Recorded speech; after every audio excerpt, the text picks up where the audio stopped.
And we on. Salute, fam. What's good, everybody? I don't see nobody in here right now. Just gonna chop it up about what we got going on, the fights we got coming up. And we on.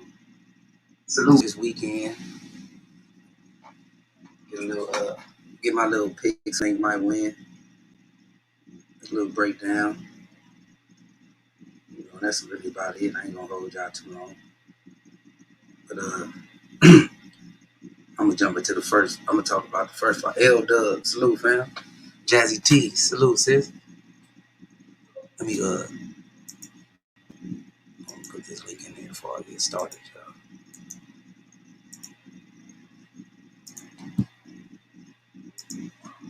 y'all. Joseph Brown supposed to be joining in.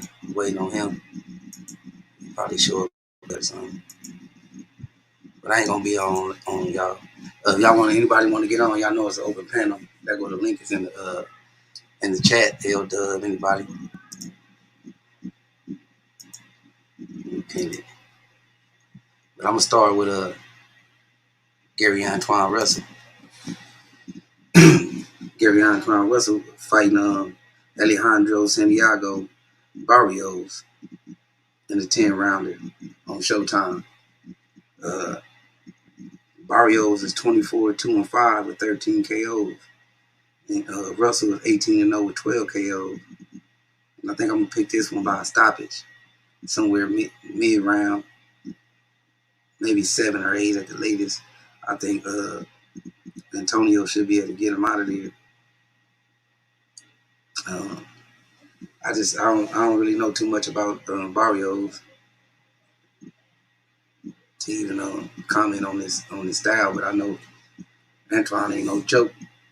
Real aggressive. Moody Trayweather, salute. He can fight on the inside. He set his opponents up, break them down by going to the body, and I feel that's gonna be on display this weekend. Bruce Gold, salute. He said, salute my brother MARLO'S, salute. And I think I'm gonna pick him by stopping somewhere anywhere from 6 to 8 rounds. I probably pick 6, 7 rounds.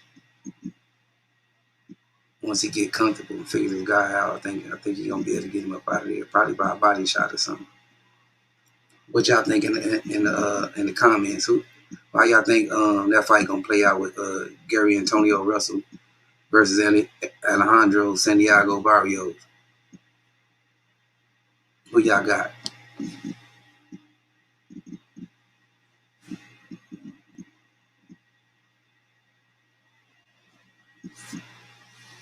I'm jumping back and forth to the Discord to let people on that want to get on.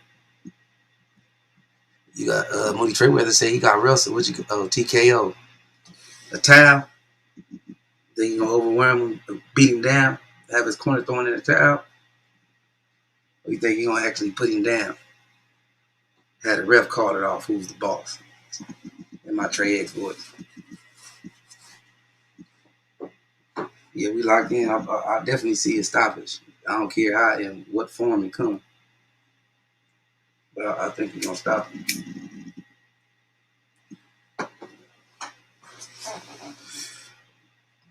Oh yeah, he said the ref called it off. Who's the boss? Yeah, we locked in. Definitely locked in. And we also got Teofimo Lopez going against George Kambosos Jr. They both undefeated. Kambosos got 10 KOs in 19 fights. And Lopez got 12 KOs in 16 fights. Kambosos can box a little bit. He ain't got no special effects, but he definitely know how to handle himself up in there in the ring. Rod X a champ in the building. And but Lopez, he a beast, man. He hitting hard. He got some skills. He definitely can counter.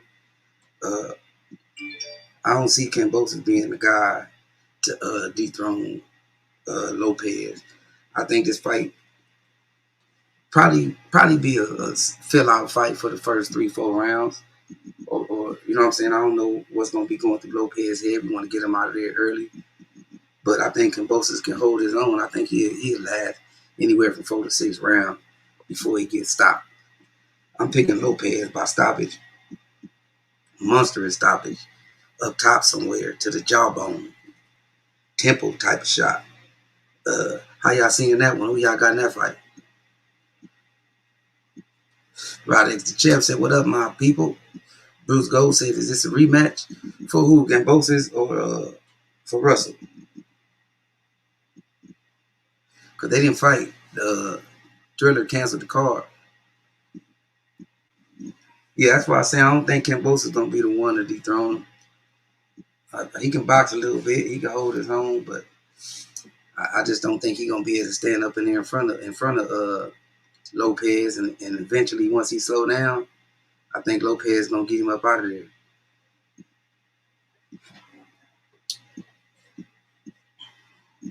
Alejandro said, matter of fact, let me see. I don't think so. I don't think so, Bruce Gold, but I'm gonna go on and check though.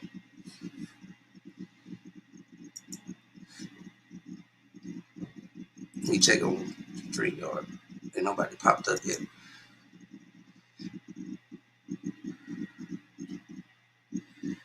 Roderick's a champ. He said he got Lopez in 7.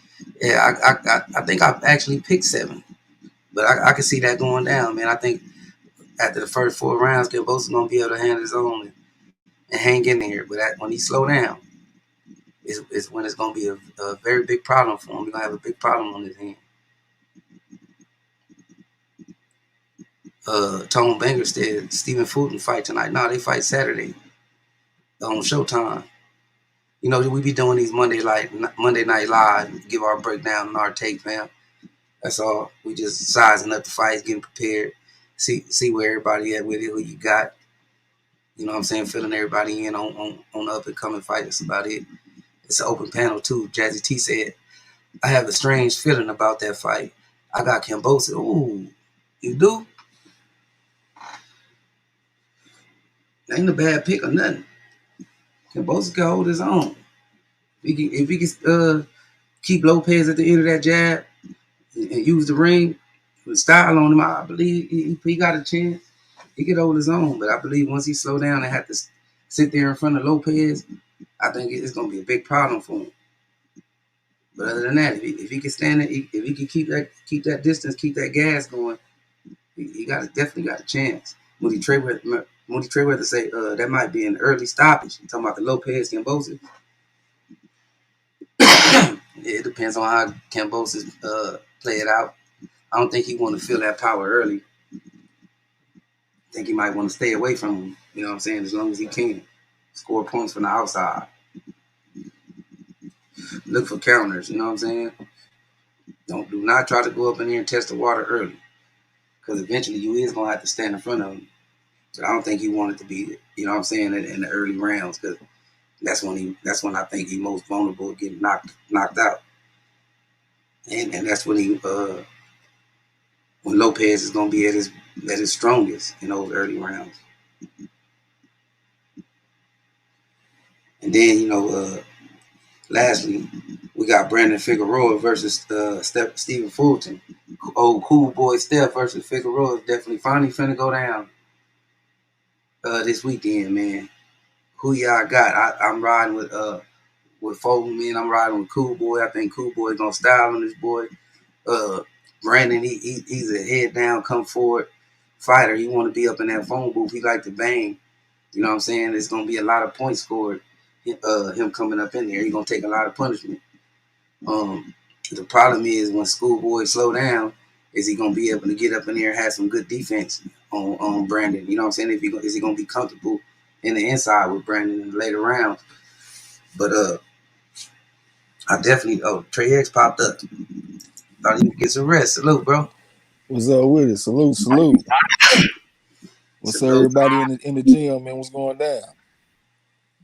I was just doing the rundown, man. I started off with Antonio Russell versus Barrios. What you think about that fight? How you see that playing out? I can't even cap, man. I ain't even broke down the fights for this weekend yet. So I Oh gotta yeah, go look at that shit. oh yeah. I do know a little bit about Kambosos and Teofimo Lopez, though. I think Teofimo Lopez gonna knock his ass out. I just don't feel like they on the same level. I mean, Lopez 150 and 20 amateur. Kambosos, I couldn't really find much on him. I know he fought like a split decision against Lee Selby. That ain't a good sign. Because I feel like Lee Selby is weak as well, war. So I think he gonna get his ass knocked out. I'll give him about 5 rounds. How you think they should have go? Yeah, I was giving Kambosos like 7. I know the first four. I think he'd be able to handle himself. You know what I'm saying? Use that gas tank to give him some time. But once he slow down, I think it's gonna be lights out for us, motherfucker. And I don't think he's gonna be able to stand in front of Lopez. I think I agree with you around 7, 6 or 7. I think it should be over. And then them counter punches and shit gonna be coming too. Yeah, Mm-hmm. I think it's gonna be trouble. Them counters to the body, all kind of shit gonna be slowing that gas tank down. I wanted to speak on that too because I had went back and I watched the Terrence Crawford fight again. Him and Sean Porter, and I gotta admit, I left feeling pretty goddamn impressed. That was my first time ever watching this man, and I thought to myself, I might be watching the best fight in the world right now.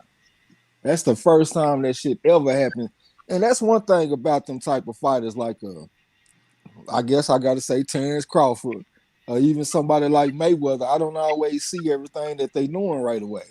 That's why I always say I got to go back and watch it again. I got to go back and watch it again. I wasn't noticing all them subtle counter punches that he was landing on Sean Porter, especially to the body, man. The counter left uppercut to the body, and he was mixing it up. He would go to the body, he would go to the head with it. It was real confusing to that motherfucker Porter, man. Hey, that really was like a virtuoso type of performance, man. I got to give him his props on that shit. I didn't think so at first. When I first watched it, I was like, man, that shit wasn't just that damn impressive. But when I went back and watched it again, I got to give the man his props, man. He definitely exceeded my expectations.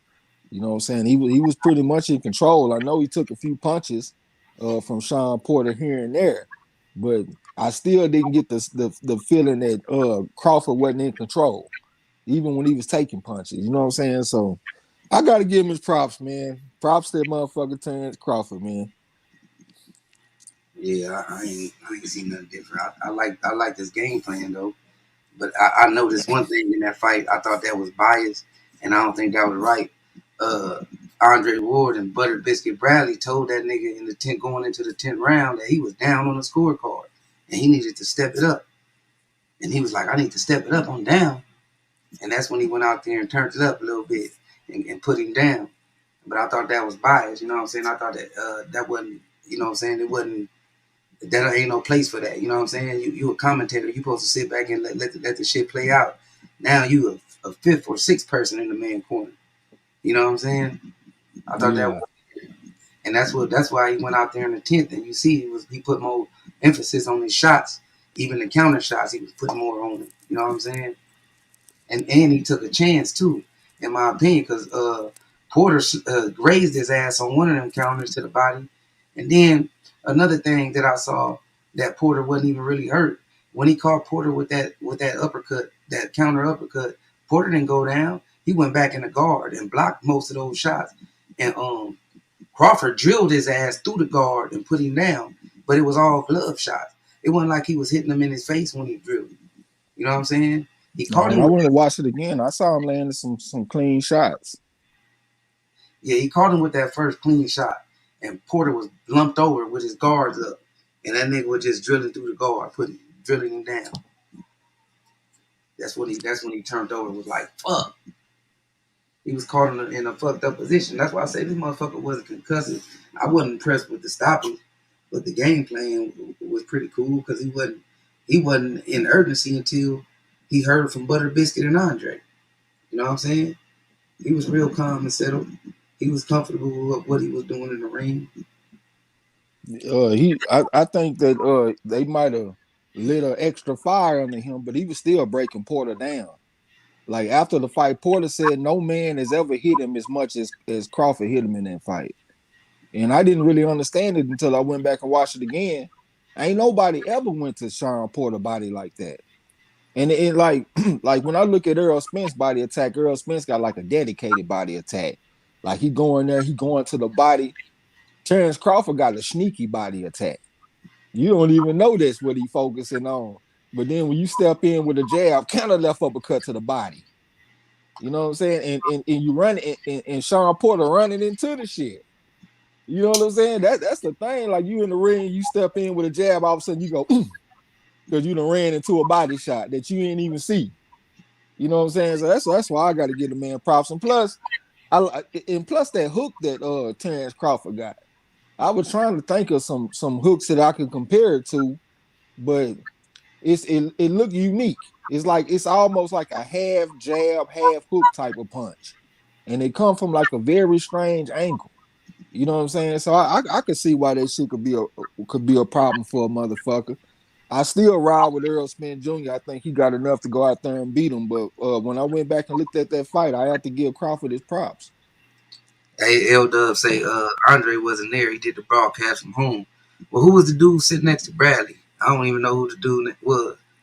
Uh, Bruce Gold said Russell already beat Giovanni Santiago. This is Alejandro Santiago. Yeah, that's what I was saying. His name is Barrios. His last name, Santiago Barrios. He must got his mother and his father last name.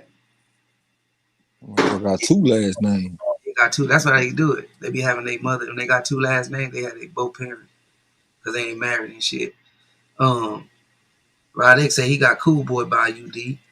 That's what Mooney, I'm gonna roll with. I take Cool Boy by decision, man. I think he got enough to go out there and outbox this guy.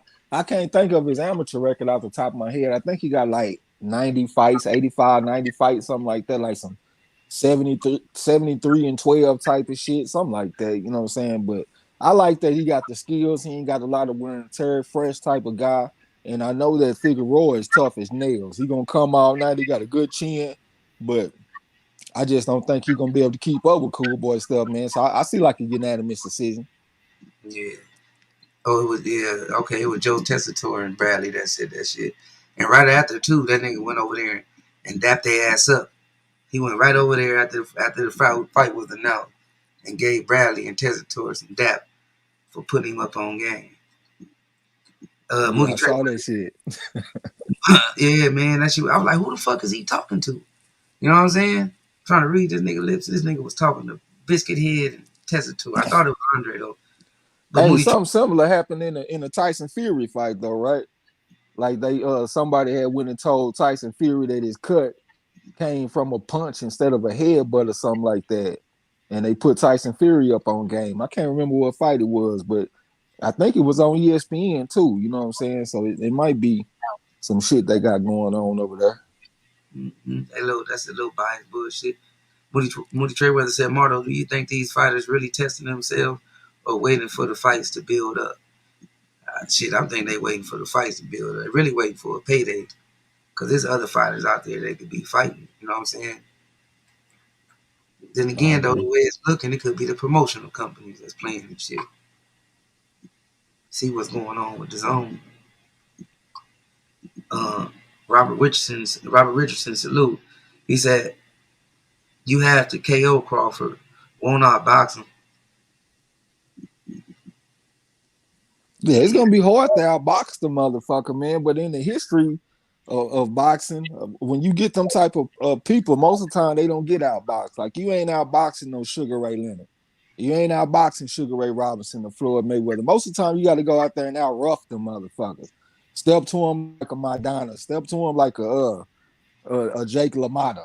You know what I'm saying? That's the type of style that it take most of the time. So I wouldn't be surprised. Like, let's say Marcos Madonna was still around. He'll probably give Terrence Crawford a tough fight, like the same Madonna that fought Broner and fought Mayweather. He'll still get beat more than likely, but I'm just saying he'll probably give him a tough fight though.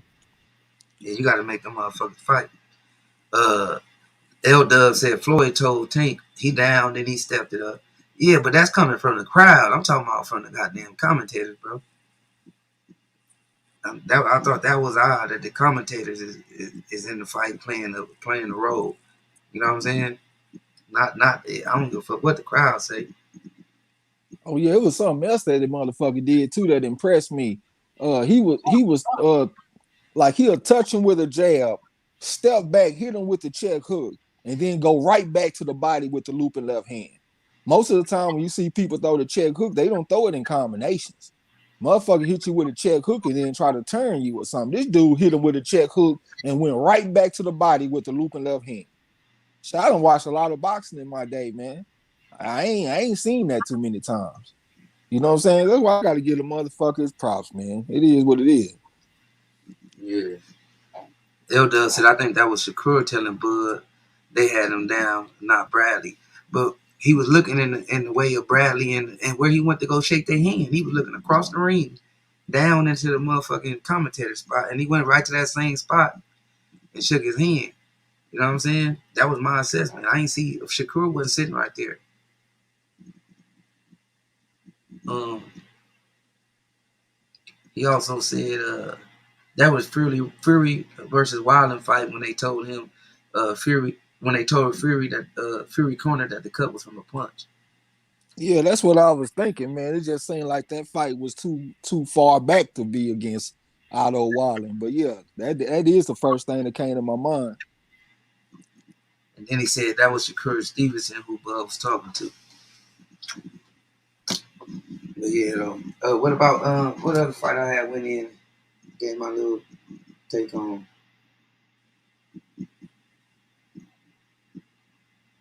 You already gave your opinion on Brandon Fulton versus Figueroa. Huh? Yeah, man. Cool boy stuff gonna go out there and out boxing, man. Unanimous decision.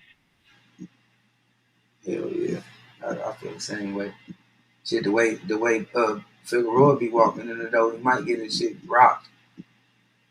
He like walking in the door with his head down, looking to bang. He seemed Yeah, like he could take a pretty good shot. Oh my bad, I ain't mean to cut you off. no, I was just gonna say he'd take something to get some. He will, but it do seem like he could take a pretty good shot, though. I don't know if Cool Boy Steph got just the most pop on his punches. It look like he got like a 7 out of 10 type of punch. You know what I'm saying? So I think Figueroa will probably be able to take them shots. And plus, Cool Boy Steph will probably want to keep some space between him and Figueroa because you know Figueroa gonna try to be all over the man like an amoeba. You know what I'm Mm-hmm. saying? So yeah, I can see Cool Boy Steph turn out boxing. Gil Cole, salute, bro. Salute. What's going down? Yeah, I put my picks in today too. Let me see. Make Yeah, sure. I fell off, man. I went from first place to fifth place, y'all. It looked like I done lost my opportunity too because the motherfucker that's in first place, he ahead by like 30 points. You know what I'm saying? So it's gonna take an act of God for me to come back and catch his ass. Oh yeah, Bottle Jack fighting too. What, showcase? Yeah, cruiserweight. Oh yeah, I forgot that motherfucker talking about moving the cruiserweight. It'll probably be like a showcase fight. I picked Lopez in 6. Hey, Yeah, I'm gonna take him in 5. ain't that dude Agawa? Ain't he? Didn't he fight Boo Boo? What's his name? Let me go get his full name. That Alim Kaluli dude. Kenichi Agawa. I don't know what that is. I know they were talking about a guy from Kazakhstan that wanted to fight against Andrade. Nah, this fool was a featherweight. What was that African dude that he fought? Katandaku. Colin Doppel. That's Yeah, what I was thinking about. I ain't seen that yeah. motherfucker fight in a minute. He ain't fought since he fought Boo Boo or something. I have no idea. He was strong as a motherfucker though. Harvey Davis is fighting. Oh yeah, I saw that on boxing scene. I don't know who he fighting though. He fighting some dude named Ismail Barroso. I don't think I know what that is. Rocky Fielding fighting. Man, that ain't no announcement. Rocky Yeah, Field and weak ass. yeah. I picked Jack by stoppage too. Pick Lopez in 6. I picked Russell in 5. Pick Fulton for the late stoppage, a towel or something.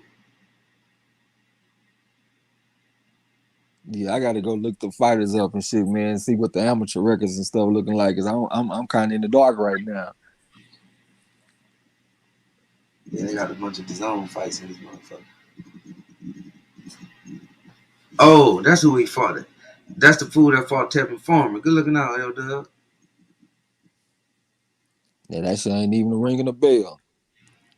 Yeah, the What the name. hell they'll say? O'Hara Davies in 140 WBA title eliminated for Taylor. He done already got his ass whooped by Taylor, man. That man ain't got himself shit for no Josh Taylor. He got stopped in like 7 rounds the first time. Taylor gang. He gonna get his ass whooped. Like he looking for another beat down, huh? A straight beat down, because that's what he got the first time. 7 round ass whooping. Yeah, you see Bob look like he wanted to cry when Bud told that nigga he leaving. You No, see, I didn't see it, but I read an article where he was talking about Bud Crawford. It seemed like I could sense some emotion in his statements in the article. You know what I'm saying? man, he got. I think it was Fight Hype or Fight Hub. One of them motherfuckers got a whole video of a post fight interview, and they asked him about is he gonna stay? This one he said that he ain't fucking with Bob now because Bob couldn't get him in the Spence fight. So what makes you think? What makes him think he gonna be able to get it now and shit? But Bob, they showed Bob face. Well, he looked like he wanted to cry on that stage. I'm Yeah, talking shit. sad in the motherfucker. Appreciate the motherfucker while you're there, Bob. But at the same time, though, like I could kind of understand the frustration with Crawford, man, because he do got a personality that ain't selling no fights. And for me personally, like I like his fighting style when I go back and look at it, but listening to him talk, I can't do that shit. Like I have to not listen to this man talk so I can give him a first shake. Because if I listen to him talking, I don't like the man. Like he'll say something like he'll say Earl Spence is behind me. I'm not even worried about that fight no more. And all that kind of shit. So he'll say that one day, then the next day he'll say that he act like he want to fight Earl Spence. I don't like being confused, man. Like for me, be consistent. Like, do you want the fight or do you not want the fight? One day he'll say he want the fight, he want to be undisputed. The next day he say he don't need Earl Spence. The fight done already passed by, so fuck the fight. Like, which one is it? So like, I just gotta not listen to him talk. As long as I don't listen to him talk, I'm cool. Abel Torres salute, fam. He said salute Marlon Triggs and the corner. He said got some lemon runs ready for some boxing talk. Man, Salute. I'm gonna see you on the mid zone, man. I got 3 different kids on, man. I got that honey cocaine with brown and got some more of that shit. I got me some motherfucking some crazy one. And I got some cloud nine. Yeah, I had went and grabbed some bubble cushion and some moon rock. Yeah, man, motherfucker been on cloud nine, man. I'm see you up there, Abel Torres. You know what I'm saying? I need some more blunts too, man. Bring some when you get up there. Yeah, Eric R said, "Fuck Bob. What up, family? Salute, Eric R. What's good, bro?" Salute. He said, "If Bob had AB's mouthpiece, he'd be the force of boxing." Oh, he said, Bud. "Bud, yeah." Yeah, he be the face of boxing. Yeah, me personally, I don't really require him to talk like AB, like saying all kind of crazy shit and doing crazy shit. I just want the man to be consistent with what he says. That's all. Like you, like when I listen to him talk, he like the boxing Bill Belichick to me. Like when I listen to him answer questions and shit, like he'll answer the question without answering the question, and it seems like it pains him to say 8 words in a sentence. You know what I'm saying? Like brother, you know, like why do it feel like you gotta be pulling teeth for this man to answer a simple ass question? Because he be double talking. Yeah, that shit is annoying, man, and it take away from his actual skills. Because the man is skilled, man. Shit, I look at him, I say he probably like at least a top 3 fighter in the world. At least he can be number 1. Yeah. But when I listen to him talk, I'm just like, man, like which one is it, man? The man is the most confusing boxer there is when I listen to him talk. He deserve a spot on the pound for pound list for sure. I ain't taking that away from him. But the only thing I really don't like is that I need, like, a motherfucker need him. Like, you know what I'm saying? That's like some jealousy going on. I don't know what it is about the motherfuckers. Like, a motherfucker really, he need me, I don't need him type of fight. Or that fight, you know what I'm saying? It don't interest me. I'm 50-50. I'm the, you know what I'm saying? He No one, want all the smoke, but then he'll tell Sean Porter, I really didn't even want to fight you because we friends. uh, He want all the smoke, but he'll tell Jamel Herring, man, I wish you and Shakur Stevenson could have found a different route. I hate that y'all got to fight. Oh, nigga, I thought it was shit. We knocking out all bombs around here. I thought shit anybody can get it. But when it comes to these guys, you wish they could have picked a different route. One day you say Shakur Stevenson is gonna dominate everything from 135. I mean, from 130 to 135, Shakur Stevenson is gonna dominate. The next sentence he'll say, "Well, Shakur is a threat to anybody. Ain't nobody gonna have their way with Shakur." Well, which one is it? Is the man a threat or is he gonna dominate? Because you can't. Those ain't the same thing to me. And it be the next sentence. Like one sentence, he'll say Shakur Stevenson gonna dominate. The very next sentence, the man says that he's a threat to anybody. Like, bro, a lot of people don't pick up on shit, man. But where I come from, you got to pick up on shit because if you don't pick up on nothing, that same motherfucker can be jacking your ass or something. So you got to listen to what people say. You got to watch what they do. And if your actions and your words do not match, that shit is gonna stick out to me. And it just has since I heard him say that kind of shit. So that makes me not like his personality, but at the same time, I can't take away from his skill. Right. Elder Baca said that Agawa versus Fazili is for the vacant IBF 130 title. Okay. Eric Ars, he said when Bud talked, he responded to the cats on YouTube. He don't have self awareness. L Dub said that's a fantasy fight. Which one? Bud versus Spence is the fantasy fight. L Dub. I damn sure want to see it, man. I hope that fantasy turns into reality here soon. Yeah, I definitely want to see it. Look like from what it looked like, what the WBA doing, it looked like we might get to see that motherfucker. Look like that's gonna be the next big fight, unless Spence take on Thurman or something. Yeah, and then like with Crawford personality, like people they was getting mad at Earl Spence for not getting into the ring and shit. So they calling Earl Spence a cur because he didn't get to the ring. But shit, I don't even really blame the man because it's so confusing understanding what Crawford want. Like literally, like the day before, he said that he don't even need Earl Spence. He said, I don't need Earl Spence. So if a motherfucker saying he don't need you, the fight is behind him. Why would you get into the ring with him? That don't even make sense.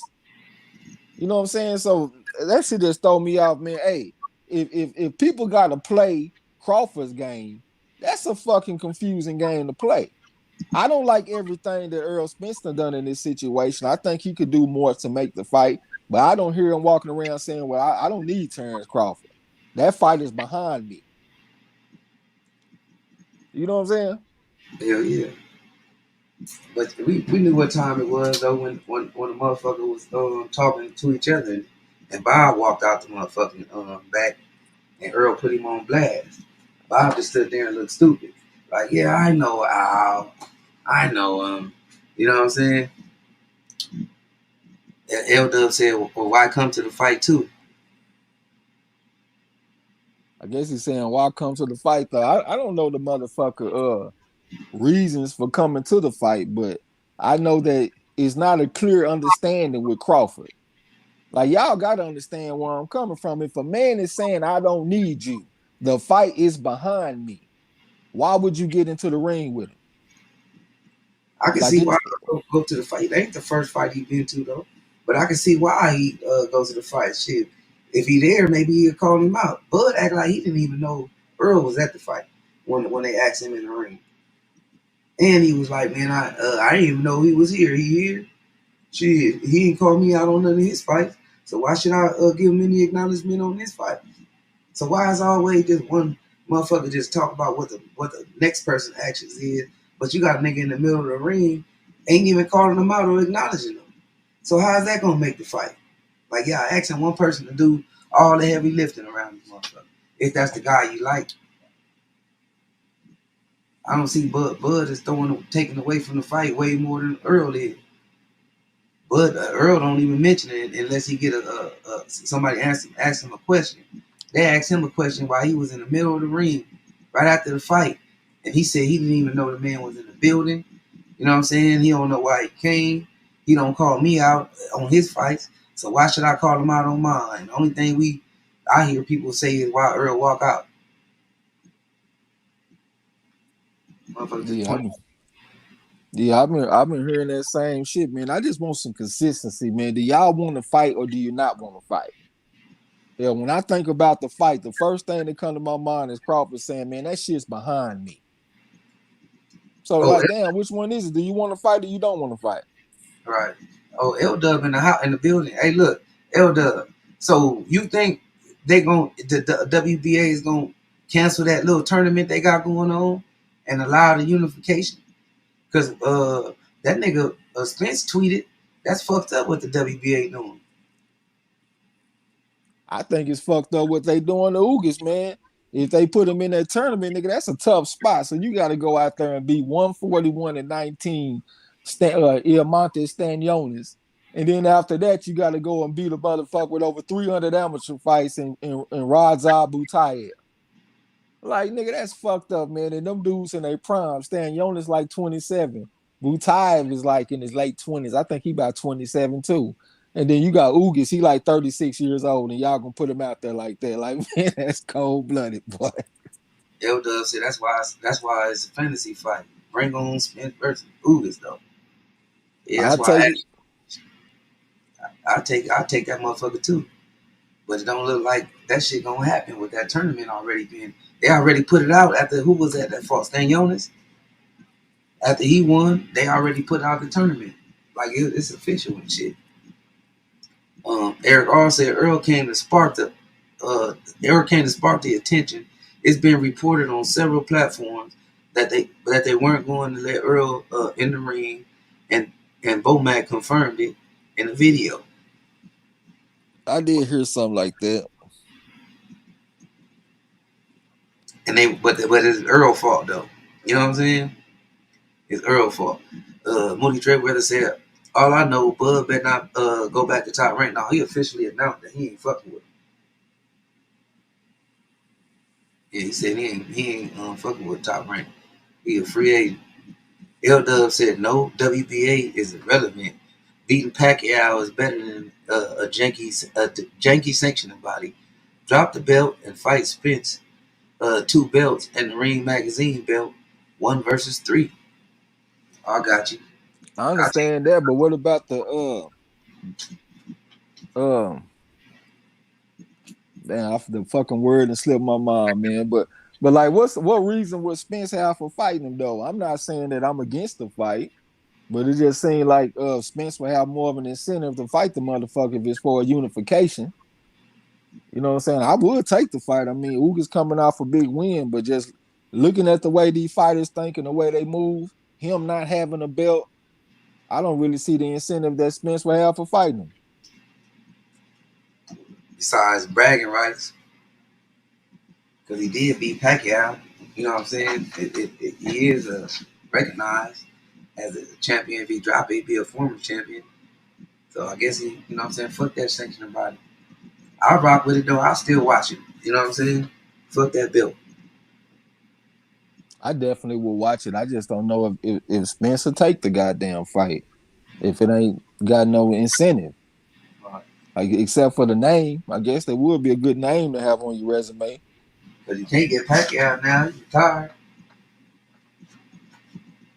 You know what I'm saying? So what's better than getting the guy who beat the guy? But you know the casuals and the make the fight appealing. They feel like it got to be a belt ball, not the history ball. You know what I'm saying? Take L out Dub the said he fought Danny for no belt.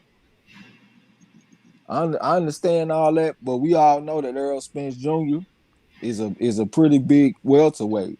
He been fighting at welterweight his whole career, even going back to the amateurs. He was fighting at 152. So I don't know how much time the man has left at 147. How old is Earl Spence? About 30? something like somewhere around there. Yeah, somewhere off in there. It's gonna be hard for him to make 147, man, for a lot longer. I can see him going to 154 fairly soon. Hey, but the significance of the Danny fight though, L Dub, is that he was coming off that car accident and he didn't want no tune-up. You know what I'm saying? That made the fight. They was able to sell that. You know what I mean? And plus, he'll have the incentive too if he want to clean out the division. Because Yeah, Ugas is a big part of the division. So if you want to clean out the division, that'll be a good fight. yeah. But Moody Trayweather say beat Ugas and then 60-40 wager against Bud. Shit, Bud gonna say he the 60. He already said something like that. He Yeah. at the post fight press conference, he hinted that he feel like he the A side now. I guess I can kind of understand because he done went out there and got a knockout over Sean Porter. He done moved the Richter scale a little bit, but I don't really like getting off into all that kind of shit. But I just saw that as like a potential roadblock. Like I'm tired of hearing about that shit. I don't give a fuck who the A side is. Y'all niggas make the fucking fight, man. Y'all worried about the wrong shit. That's just my opinion, though, man. I'm just speaking from the mind of a boxing fan. That's all it is. I just want to see the biggest fights. Eric R said he 31. Jazzy T said I thought Danny was his mandatory. He probably was. Then he had that green necklace on his neck. He probably was, man. They stay making him and Porter mandatory for some reason. Probably their biggest names on their ranking list. His biggest draws. One time said WBA stopped Spence from fighting for their belt 2 times. First when they didn't reinstate Pacquiao, and now with Ugas. Spence don't need that belt. Well, shit, I just heard the motherfuckers talking about they want to be undisputed. I heard him saying that. I heard Crawford saying that he want to be undisputed too. So if they want to be undisputed, it sound like they need the belt. Would a motherfucker recognize Spence if he beat Ugas and beat Crawford as undisputed without that third belt? Hell no. Nah. You know You they would. ain't. I wouldn't have no problem with it because I don't really give a fuck about the belts, man. So if you don't beat the top guys, I'm cool with it. But the boxing public, I don't think they will. What about you, L Dub, Jazzy T, Moody Trayweather, uh, Eric R? Would y'all respect him as undisputed if he beat Ugas and beat Bud, or Bud if he beat Ugas and Bud beat him? Would y'all respect those winners as undisputed? Even if they did, the history books ain't. Right, He ain't gonna go down in history as no undisputed champion. right. But yeah, I definitely would. Shit, these motherfucking sanctioning bodies holding up history like a motherfucker. Especially with that weak ass tournament. All of a sudden they want to do mandatories and shit. When we close to a goddamn undisputed. But you know they started that shit because Michael Fox got robbed and shit against that one cat. I can't even remember his name, but that's what set all that shit in motion. Yeah. Moody Trayweather said that's what made Mayweather great. Fuck them belts now. Just fight the best. Lee's lawn service said, nah, he got to get them all, like the Pokemon. Huh? Wait, hold on, bro. Moody Trayweather say, that's what made Mayweather great. Fuck them belts. Yeah, I'm about who you fought, man. Like I love to go back and read books and shit, man. I just finished a Joe Gans book. I'm currently reading a Jersey Joe Walcott book. And when I'm reading these books, man, I'm not looking to see about the championships and shit all the time. Maybe I should, but that's just not the way I look at it. I'm worried about who you fought and who you beat. You know what I'm saying? That's more important to me than championships. So if a fighter want to go that way and they like, hey man, I'm not worried about the belts. I'm just trying to have as many scalps as I can on my fireplace or whatever. Hey man, I'm for it. I ain't gonna go against it. Let's take names over belts. L Dub said undisputed is overrated in this situation. What is it about this situation that make you feel like it's overrated? I guess it is kind of not quite the same because you see a lot of fighters, well, not a lot, but you see several fighters becoming undisputed these days. So it might take some of the luster away. But exactly what are you trying to say though? Oh yeah, that was Gabriel Maestre. Yeah, that's the motherfucking name. Hey, but Torres said, "Yo, what happened to Josh Kelly? He was looking pretty good. He disappeared." Man, Josh Kelly weak as well water, man. He got his ass whooped a few times. I got his ass toe up a few times. Matter of fact, I was looking at his last fight where he got his ass toe up. Because I had the guy that had beat him, I think I had picked him on the Chan Ross or something like that.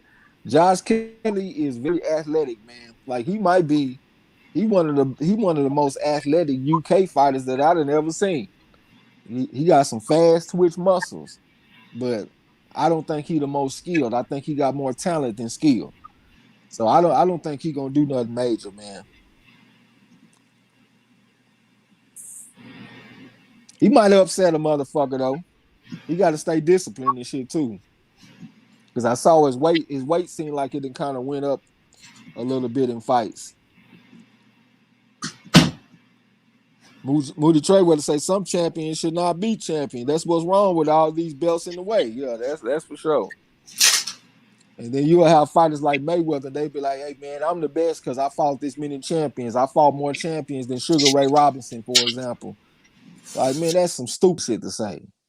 Hell, there wasn't that many belts back then, so of course you done fought more champions. When you fight in an era where we got 4 belts per division, you know what I'm saying? Bad big boys boxing. What's up with it? So undisputed can be easy to get if your timing uh happens to be right, but still a hell of a legacy. It is.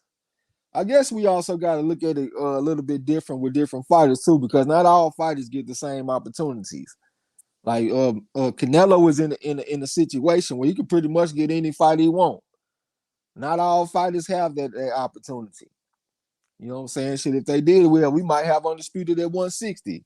Because I personally, I think Andre will fight all them guys at 160.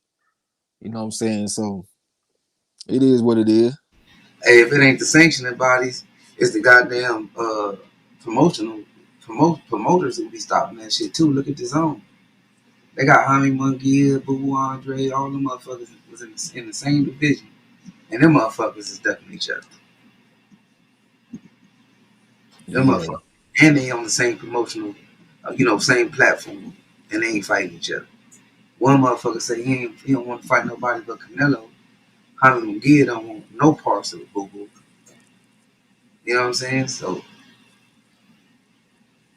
we ain't even gonna get to see good fights, let alone undisputed.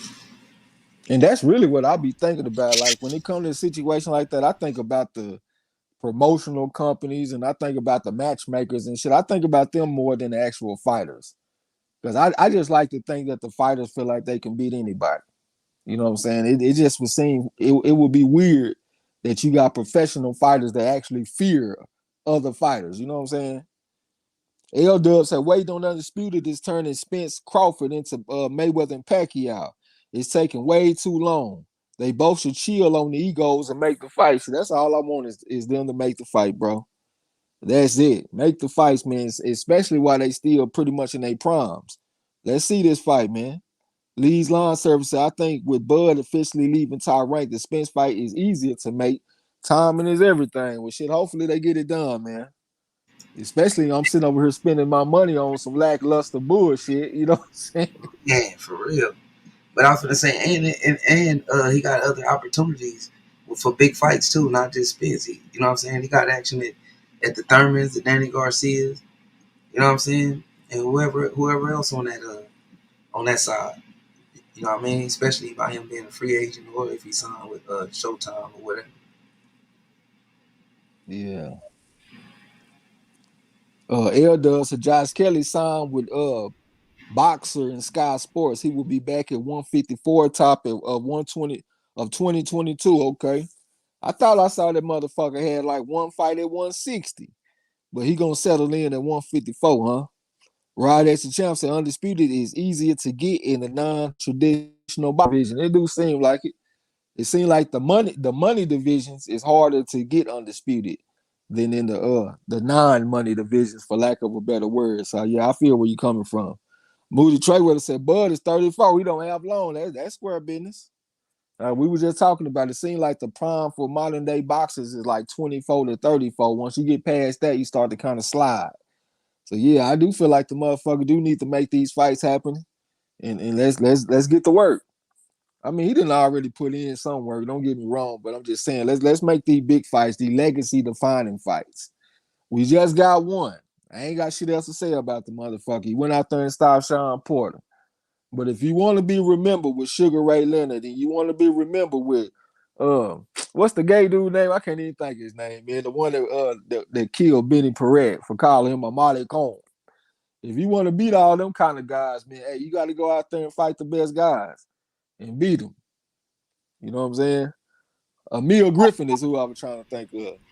Yeah, he definitely in the situation, right? A better situation than he is by being a free agent and by having that performance versus but regardless on how motherfuckers feel about it or think about it, that was a good performance. Shit. It raised the stock up, you know what I'm saying? And now you're a free agent, you have a game of motherfuckers getting at it. You gonna have I bet you Al gonna have something in there for him. Have a spot for him. Joe Brown was talking about Espinoza.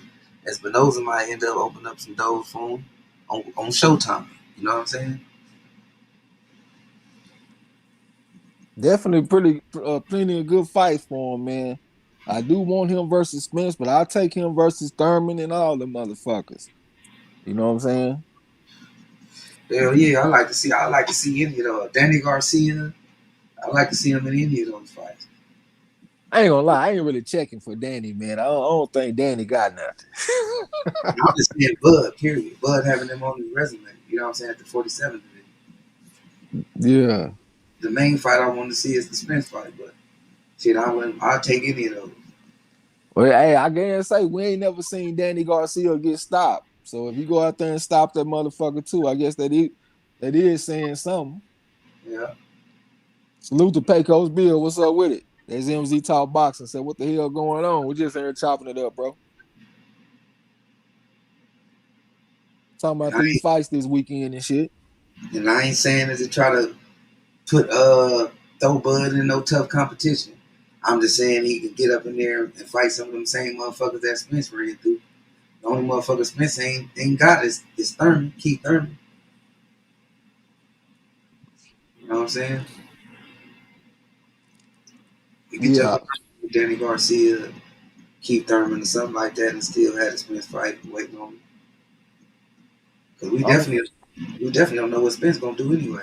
Is he gonna come out and jump in a tough fight? What you think? I was thinking about that shit, man. He might get a tune up or something. See how his eye gonna hold up. You know what I'm saying? It seemed like that would be kind of fucked up to spend all that money and start another camp and then have to pull out another fight. You know what I'm saying? Because you done got your eye fucked up in sparring or something. So you might want to test that shit out first, like a tune-up type of fight. Yeah, that's what I thought after the car accident. Shit, that nigga jumped in there with Danny. That might not have been the smartest thing to do, like rushing himself like that. Mm-hmm. And he said, God damn, I missed another show. Big boy Boxer said virtual TS is another potential opponent for Bud I wouldn't mind seeing. Oh, Virgil Ortiz is another. Yeah, I was saying that shit. I feel like Virgil Ortiz would beat Sean Porter. I was saying that shit before the fight, man. The guy bigger than Sean Porter. People were saying that I was crazy. I was in the minority, but that just was my opinion. 140 and 20 amateur. The man is 5'10. He young. He got a lot of tread left on the tires. He in his 20s. I thought he would have a good chance to go out there and beat Sean Porter, especially the recent Sean Porter that we've been seeing. You know what I'm Yeah. saying? But I'll take it. You know what you did? You did call that nigga Sean Porter in those championship rounds. He ain't got it. That was going into the 10th round. Yeah, he like a 10-round fighter to me. Yeah, exactly. You called that shit too. Right before the fight. That shit was crazy what I was watching. I said, damn, that nigga Trey, because the nigga started slowing down around 8, 9. I think 8 he came out and did better, and then but 9 he slowed down and 10 he definitely slowed down. Bud slowed this motherfucker down. And every fight, that's when you see see him start to get his weakest from the 10 round on.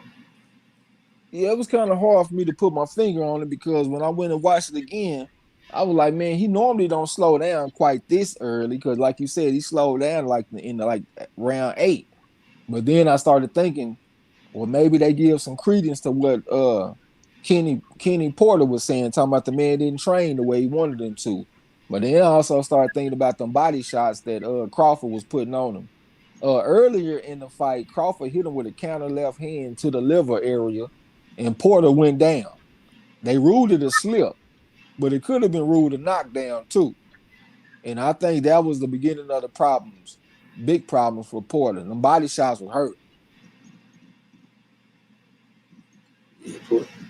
That shit definitely. I just seen that shit. I was like, damn, this motherfucker Porter. Well, that's why he get the short end of the stick in a lot of these fights.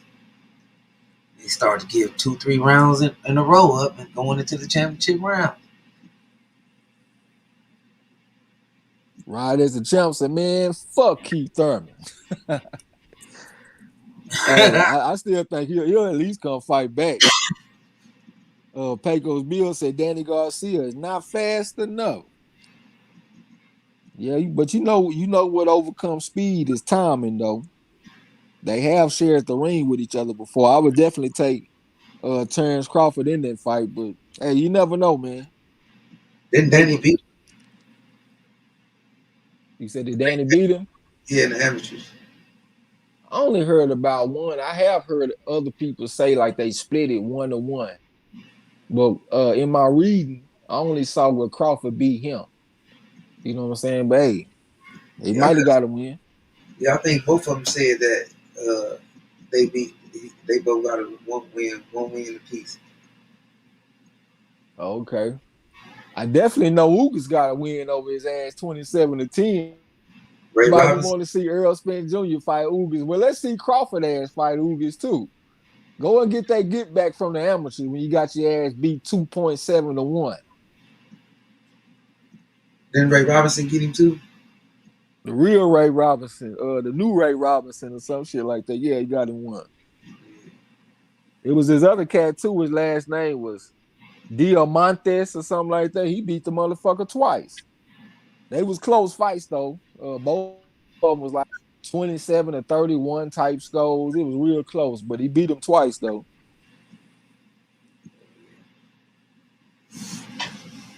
Pecos Bill said he think the car accident messed up EJI. It might have, man. When I was looking at the picture right after the wreck, I was looking at that eye.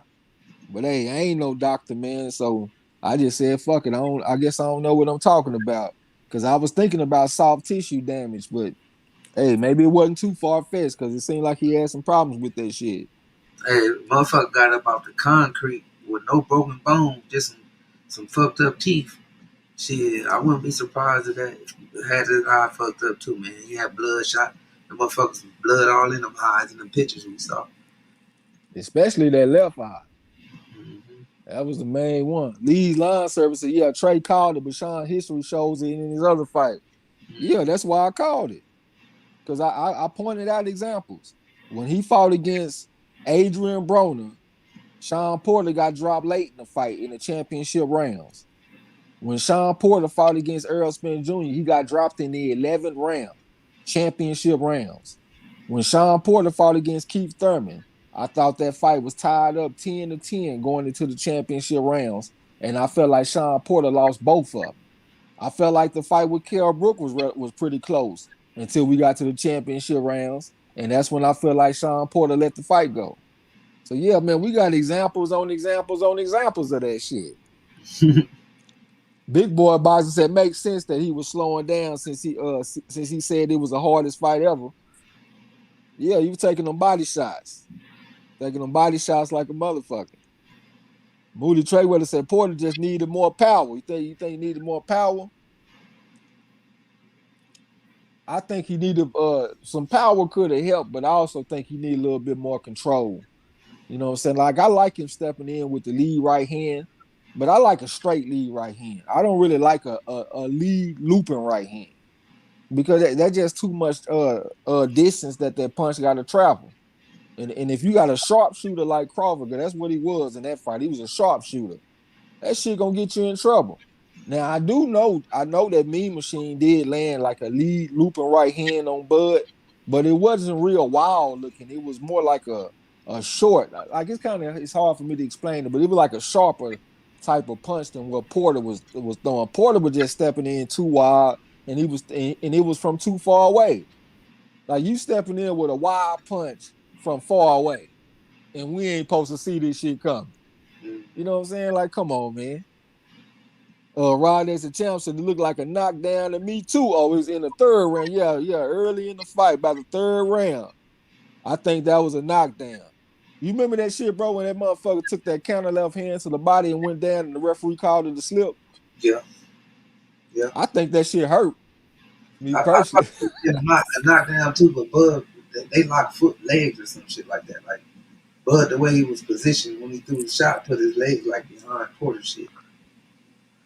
Okay, that bitch landed solid. Hey, that's another thing too that I want to give Bud his respect. That motherfucker could throw combination punches from some crazy ass angles. Like when he let that lead punch go, he could come back with the, you know what I'm saying, with the strong hand, but it'd be like sideways on the nigga. You know what I mean? Yeah. It's combinations though from some weird angles. Nice one. I give him prop on his motherfucking game plan and technique, but I wasn't impressed with the stoppage, bro. I think they took all the fun out of it. They took away from Bud really having his glory then if he really was gonna put a hurt to this boy. Or if Sean could have overcame, you know what I'm saying? That would have been something too. If Sean would have overcame, you know what I mean? Got up and did some shit. I feel you, and that's one reason why I went back and looked at the fight again. You know what I'm saying? Because Kenny Porter did like interject himself into the story of the fight. Like that's one of the first thing that you think of when you think of this fight. So I wanted to go back and actually and look and see what was going on. You know what I'm saying? And that made me start giving more props to Crawford over what Kenny Porter did. I think the stoppage would have been, it was inevitable. You know what I'm saying? But I'm with you though. I wish the fight could have played out and came to its natural conclusion. But I do think that the main story should be Crawford though. I thought he went out there and showed some great skills in that fight. Yeah. Kind of reminded me of Old Bones a little bit. I They think robbed his true glory. They made Kenny put a lot of drama behind it. Because Porter could. I think he deserved a chance to overcome that or go out on his shield. You know what I'm saying? You could see that he was disappointed at the knockdown. It wasn't like he wanted to quit at all. That wasn't the actions of a man that quit. You know what I'm saying? Not at all, man. That man was like, I fucked up, man. Fuck. You know what I'm saying? I'm deeper in the hole. I gotta get up. You know what I'm saying? Get back in this shit. It wasn't like he was out of the realm of what happened to him. You know what I'm saying? So I what the fuck? understand that, but he was like, it was uncharacteristic for him though. Yeah, Like I mean, last time he had a fight in a big fight like this, and he got knocked down, he got up and you know what I'm saying, and fought his ass off. that's what I'm saying. He didn't do all of that. He didn't Because do all that pouting and beating on the ground. He got up, he stayed focused, he looked at his dad for some instructions. He got up and he got in the fight. He wasn't on the ground beating on the damn canvas. That looked like frustration. Like you don't have no answers right now. You kind of lost. You ain't never been dropped 2 times in one round in your whole professional career. And you showing frustration. You ain't never done that in none of your other fights. You got dropped by Broner, you get dropped by Spence, you sit on your knee for a minute, you look at your dad be like, get up. You get up, get but your this get your gloves dusted off by the referee and go back to work. But this one looked kind of different. You know what I'm saying?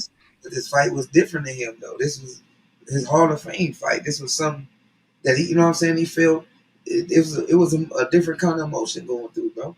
That's what athletes do, man, when they know they fucked up. They might have put themselves in a hole. You know what I'm saying? Not what they do when they want to quit. When they want the towel to throw in, or like he don't want to fight no more. I didn't see that. You know what I'm saying? I just thought that, you know what I'm saying, that was just a act of, I tried to go in there with my head down and got caught slipping. Fuck, I shouldn't have did that shit. You know what I'm saying? or I got caught in a bad position, bent over. I knew I shouldn't have been right there. You know what I'm saying? That wasn't no like I don't want no more.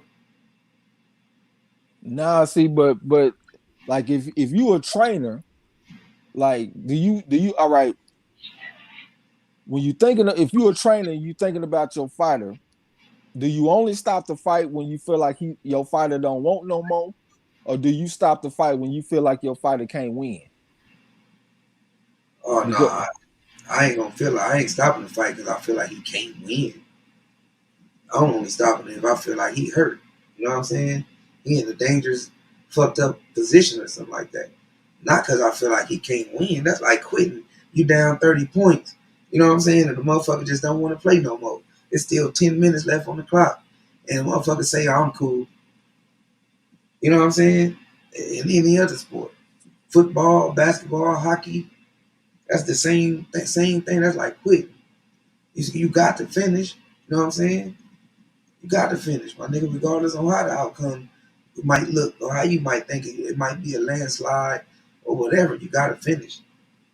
You know what I'm saying? yeah, but this is not football. This ain't basketball. Them sports you can't get fucked up for life. This sport you can. So when the athletic competition look like it's been decided, I don't think it's smart just to send your fighter back out there just so he can finish. Because if I look at it like that, well, hell, trainers should never stop fights unless they fight about to die. You know what I'm saying? Like if your fighter's in there getting counterpunched, he getting hit with shots that he don't see coming. He done got dropped 2 times in 1 minute. A whole minute ain't even passed, and he right back on the canvas again, and he frustrated. He ain't even got his mind on his opponent. He rather beat up the canvas right now. He's swinging at the air like he Trey on boys in the hood or something after he got stopped by the police. You know what I'm saying? No, but Like, this is foolishness. That's what I say. That's what I keep saying though. He wasn't concussed. He was still was able to protect himself. Is what I'm seeing. Why would I throw a towel in? Now, if he ain't able to protect himself no more, that's a different story. When he got hit, he put his guard up and was blocking a lot of those shots. He was not concussed. Where when he got up, he was finna fall back down, or the ref needed to hold him up, or anything of that nature to be worried about his well-being. You know what I'm you saying? say, you saying he can protect himself, but was he protecting himself? Well, when he got up, he took a reckless chance. That's what he did against Earl. He took a reckless chance and just ran in and started letting his hands go with his head down. He got countered. But after he got countered, he didn't go right down. He put his guard up and he got drilled on the guard when he went down. He was not concussed. He knew where the fuck he was at. He knew what just happened. He knew he was responsive. He looked at his pops like, what the fuck? He wasn't concussed. He wasn't drunk when he got up. He was I in a bad still, position. yeah, I still don't think he was his normal self though. That wasn't the same Sean Porter that I normally see get dropped. The Sean Porter I see ain't on the ground beating on the canvas.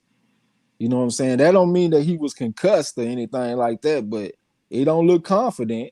It don't look focused either. You got to stay focused in the fight, man. You ain't. What the fuck are you beating on the canvas for? What message are you sending me as your trainer? He You ain't was sending me a good message right then. he was in the fight, man. He got that knockdown might have changed the fight. Those two knockdowns. But he definitely was in the fight. It was 2 more rounds left.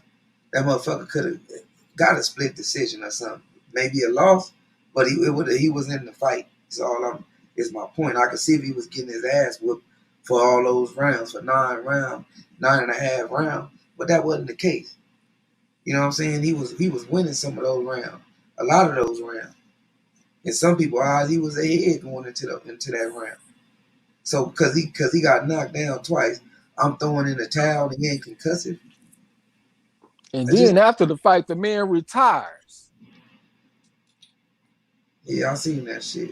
The man retires. So that But I tell heard me him that say, though, he didn't want he ain't gonna throw his daddy under the bus.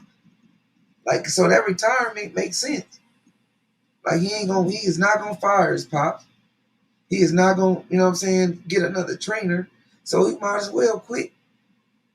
what He I'm might as saying well. is that's not a fighter that's 100% locked in to boxing anymore. Man, You know go what I'm listen saying? to Like that post fight interview. and how he put it, how the words he used to say that he was disappointed on what his pop did, but he can live with it. He understand why he see shit how he see it, why he talked, how he explained it. It might not sound right to everybody, but I can understand why he did what he did and why he explained it how he explained it, because I know him. So that told me that the nigga was. He basically said he was gonna retire then. He ain't gonna get no another trainer. He disappointed in the outcome of what his pop did. You know what I'm saying? And that fight right there was for all the marbles in his eyes. I see retirement. That nigga mad at his daddy, and he ain't gonna. He's scared of his pop, not in the scared sense of a bully. You know what I'm saying? He just don't want that type of energy or something. But he said it a roundabout way that he was disappointed. You know what I'm saying? But he understood and he forgave. He Well, he, he he's supposed to be disappointed. He didn't got stopped for the first time as a professional, but just looking at everything that was said, Kenny Porter, they talking about he didn't watch no film. He talking about Sean Porter didn't even train hard enough for the fight that like the way he wanted to. They brought in all these extra coaches and all that kind of shit, so that's taking time away from Kenny. A lot of people might be like, well, damn, bringing in a coach, that's a good thing. And I agree with it. But it also takes away time that you spending with your primary trainer. And then after the fight, you retire. So when I put all of that together, it looked like they went into the fight on some bullshit to me.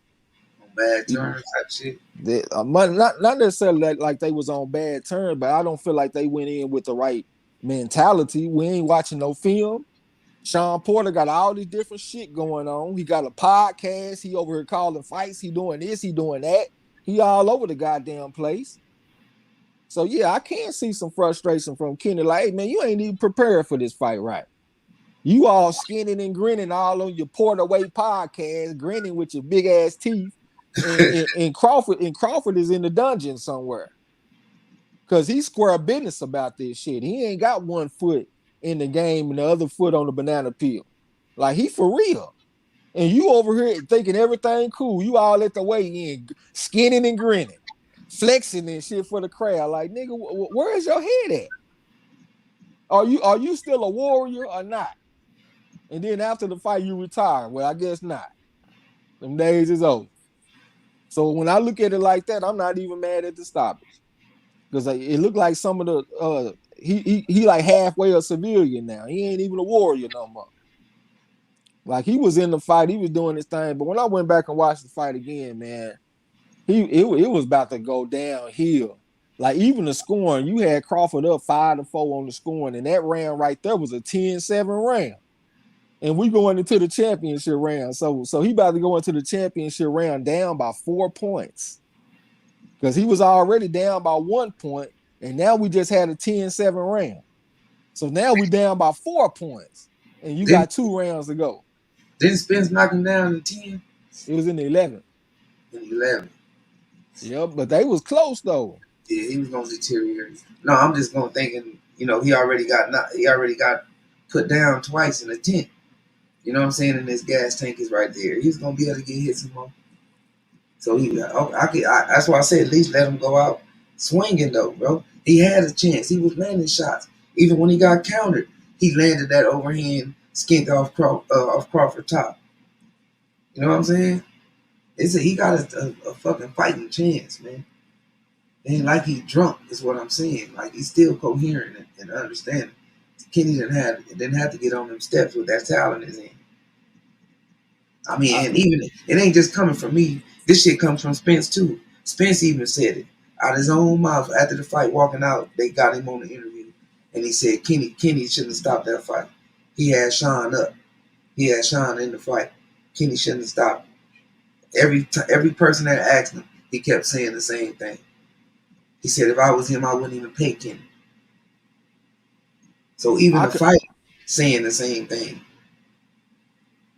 yeah, but I know he ain't gonna go out there and just because that was the first thing that was his first thoughts of the fight. So I know he gonna focus on something like that instead of going out there and say, "Hey man, Crawford look real good tonight."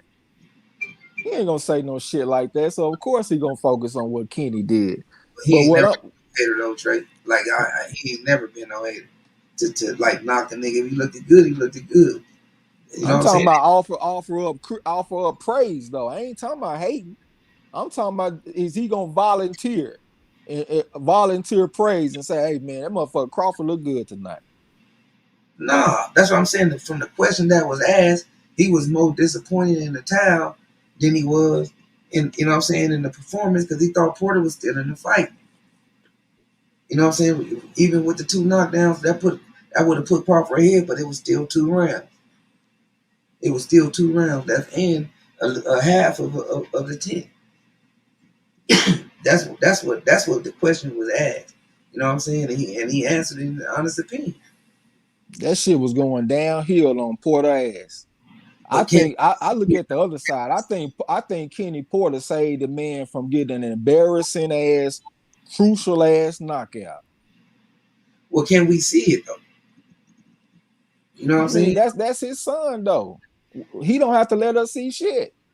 You know what I'm saying? That's his son. So what I've been trying to say is I see it from both sides. I understand because like I said when I called the fight, I would have wanted to go out on my shield. But at the same time, though, if this is my son in the ring and I'm seeing this shit going downhill, it's going downhill like a motherfucker. My son's slowing down. He Grown ain't ass. been training. He ain't been training worth a fuck. This shit ain't looking good, man. We might have to stop this shit. Like I can see it go. I can see it both ways, both sides. Yeah, I can see if it was amateurs or something, and he feeling like that. This is a grown ass man that definitely can hold his own. Done been on his ass before and got up and squabbled. You know what I'm saying? This ain't the first time got set on his ass and got up and fought back. So I don't see no reason for this nigga to get up on the stand, on the goddamn steps, and wave that fucking funky ass towel. You know what I'm saying? And that's the case. Why he didn't do it with Broner? You know what I'm saying? Why he didn't do it with motherfucking Spence? And that's what I was just saying. His son did not react the same way in them fights. His son reacted like a fighter in them fights. This fight right here, he reacted differently. Like y'all can't find another fight where this man is on the ground punching the damn ground. But we can't find another fight where he got dropped twice. That too. That's what I'm saying. So this So, this is uncharted territory for them, for both of them. but look at the setup on which he got dropped. Being a competitor, just look at the setup. Like he was in a fucked up position that he put himself in, trying to take a risk. You know what I'm saying? Trying to take a risk. It was obvious he was taking a risk because it was the same look that he had when he was rushing Spence after he got up. You know what I'm saying? Just let his hands, put his head down, and just start letting his hands go.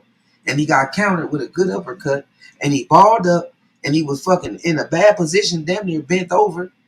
You know what I'm saying? And he got drilled. He was not asleep though. He was not incoherent. He just got caught in a bad position, and he was like, "Fuck." Well, You know guess what I'm what? If he want to get back into the fight, he gonna have to take even more chances. He gonna have to put himself in even more bad positions, and it could be even worse next time. saying? Well, shit, and he also could turn the fight around then too. You know what I'm saying? He also could turn the fight around. It's a chance of that happening also. Bug could come in and reckless and get caught with something. It can go both ways. We just won't know because that funky ass towel.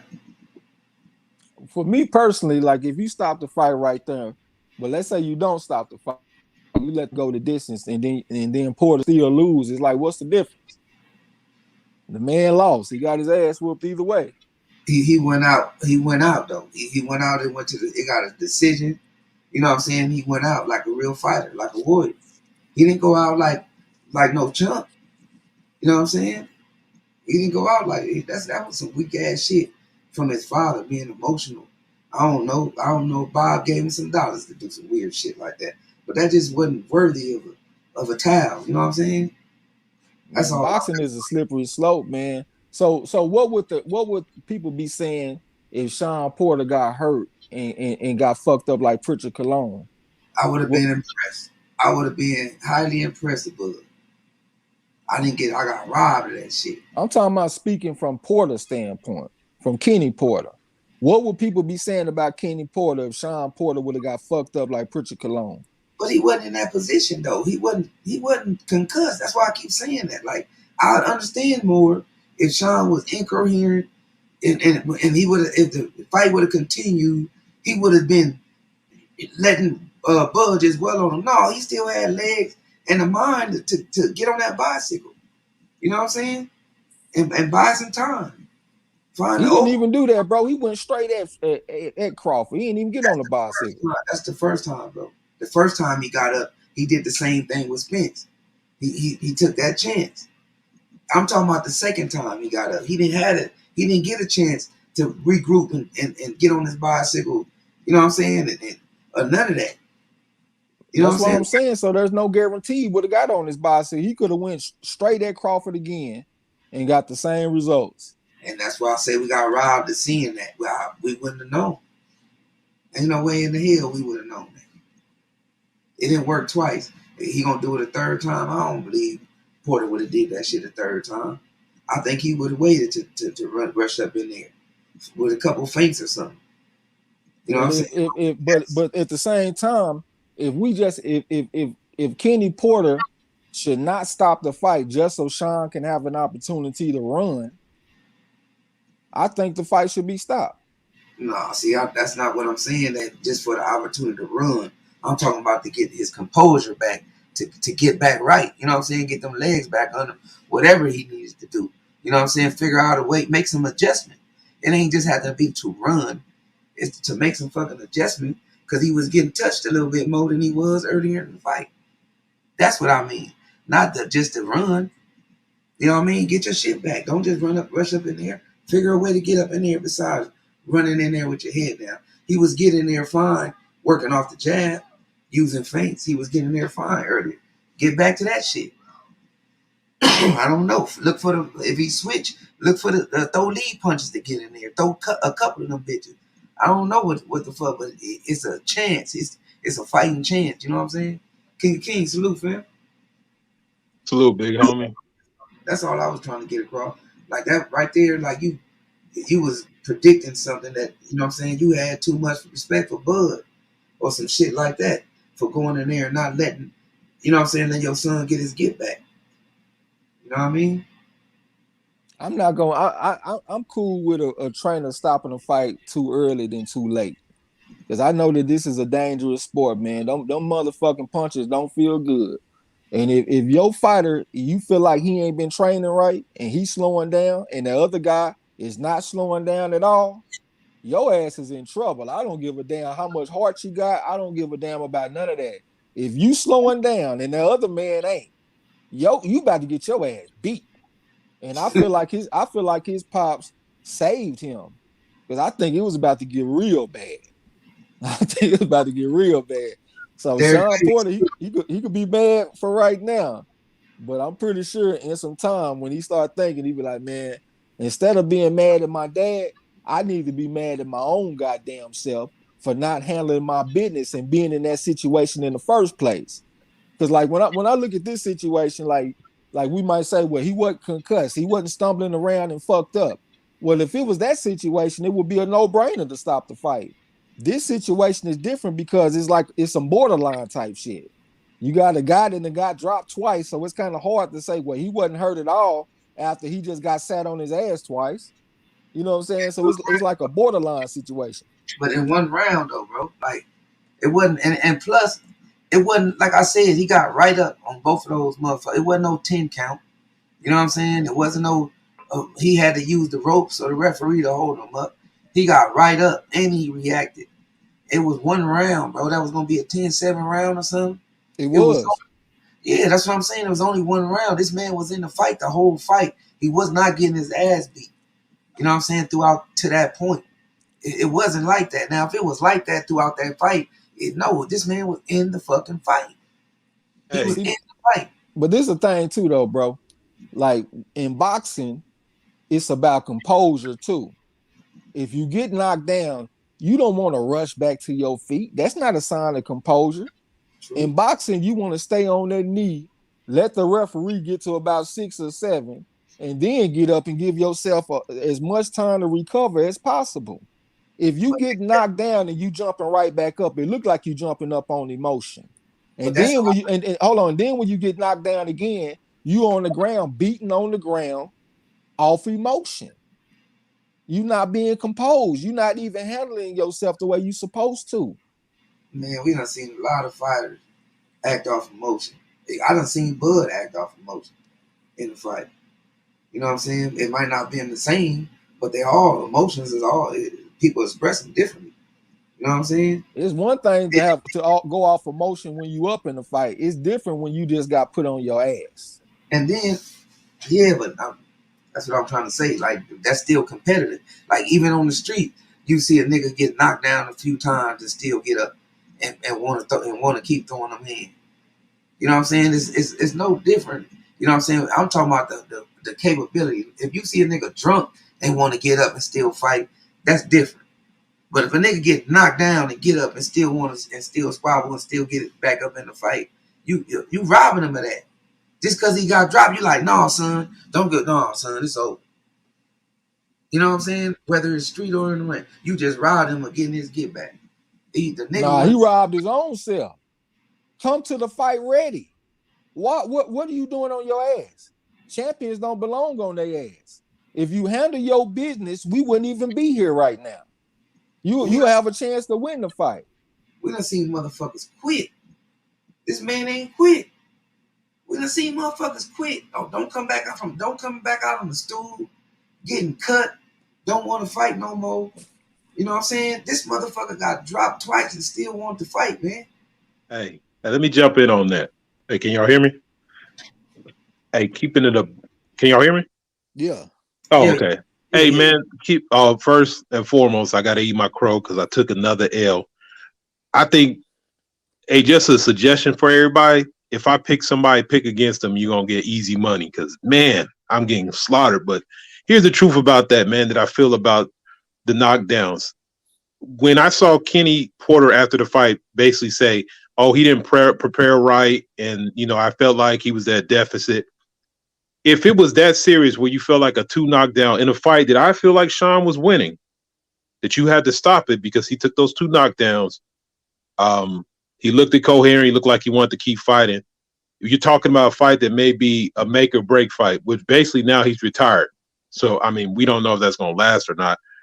But I think you give him a little more opportunity. Sometimes you just got to let dude take it the way that he's going to take it. And I don't know. Kenny sounded kind of like irritated by Sean. And I'm going to be honest. I probably do notice that Sean probably didn't take the training like he normally do between all these obligations he got.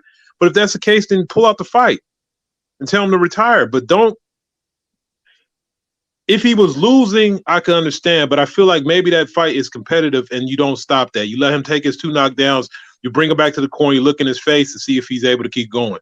I think overall for the type of style that we seen Sean, this type of stuff we seen Sean go through, I think he deserved better than that. Because look, at bottom line, that goes down as a KO on his record. It looked like he got, and regardless of what we talk about the round later, it looked like he got dominated in a fight and got knocked out. That's what's going to pop up in the books. So I think Sean deserved better than that, and I don't think he should have been. I don't think he should have went out like that. I think he should he's a fighter, man. You got to let him fight. And let's be honest, if we were looking at Sean Porter, he was a Mexican dude named Jose, we would be going crazy talking about, oh, that's early stoppage, that's crazy. So I don't agree with it. I understand why he did it, but I just don't agree with it, man. Everybody said, yeah, Sean could have said he had COVID and he wasn't ready. Man, I can't say he wasn't ready. I don't give a fuck what Kenny say. I'm looking at Sean in that ring, and he was handling his business, man. He was in there doing his thing. He was definitely in the fight. Now, I agree with the motherfucking, he got knocked down twice, but that was in the same round. It wasn't like he got knocked down in his 8th or 9th. Well, you could have counted that knockdown in the 3rd too, though, bro. Yeah, but it wasn't effective. It didn't stop Sean. Won some rounds after that. You know what I'm saying? I'm just saying it could have been another knockdown that was counted, though, is what I'm trying to say. Yeah. No, even if we did say count that knockdown, that would have put him in the head. What 4 rounds? That would, well, if you counted that one, that would make it 5 rounds.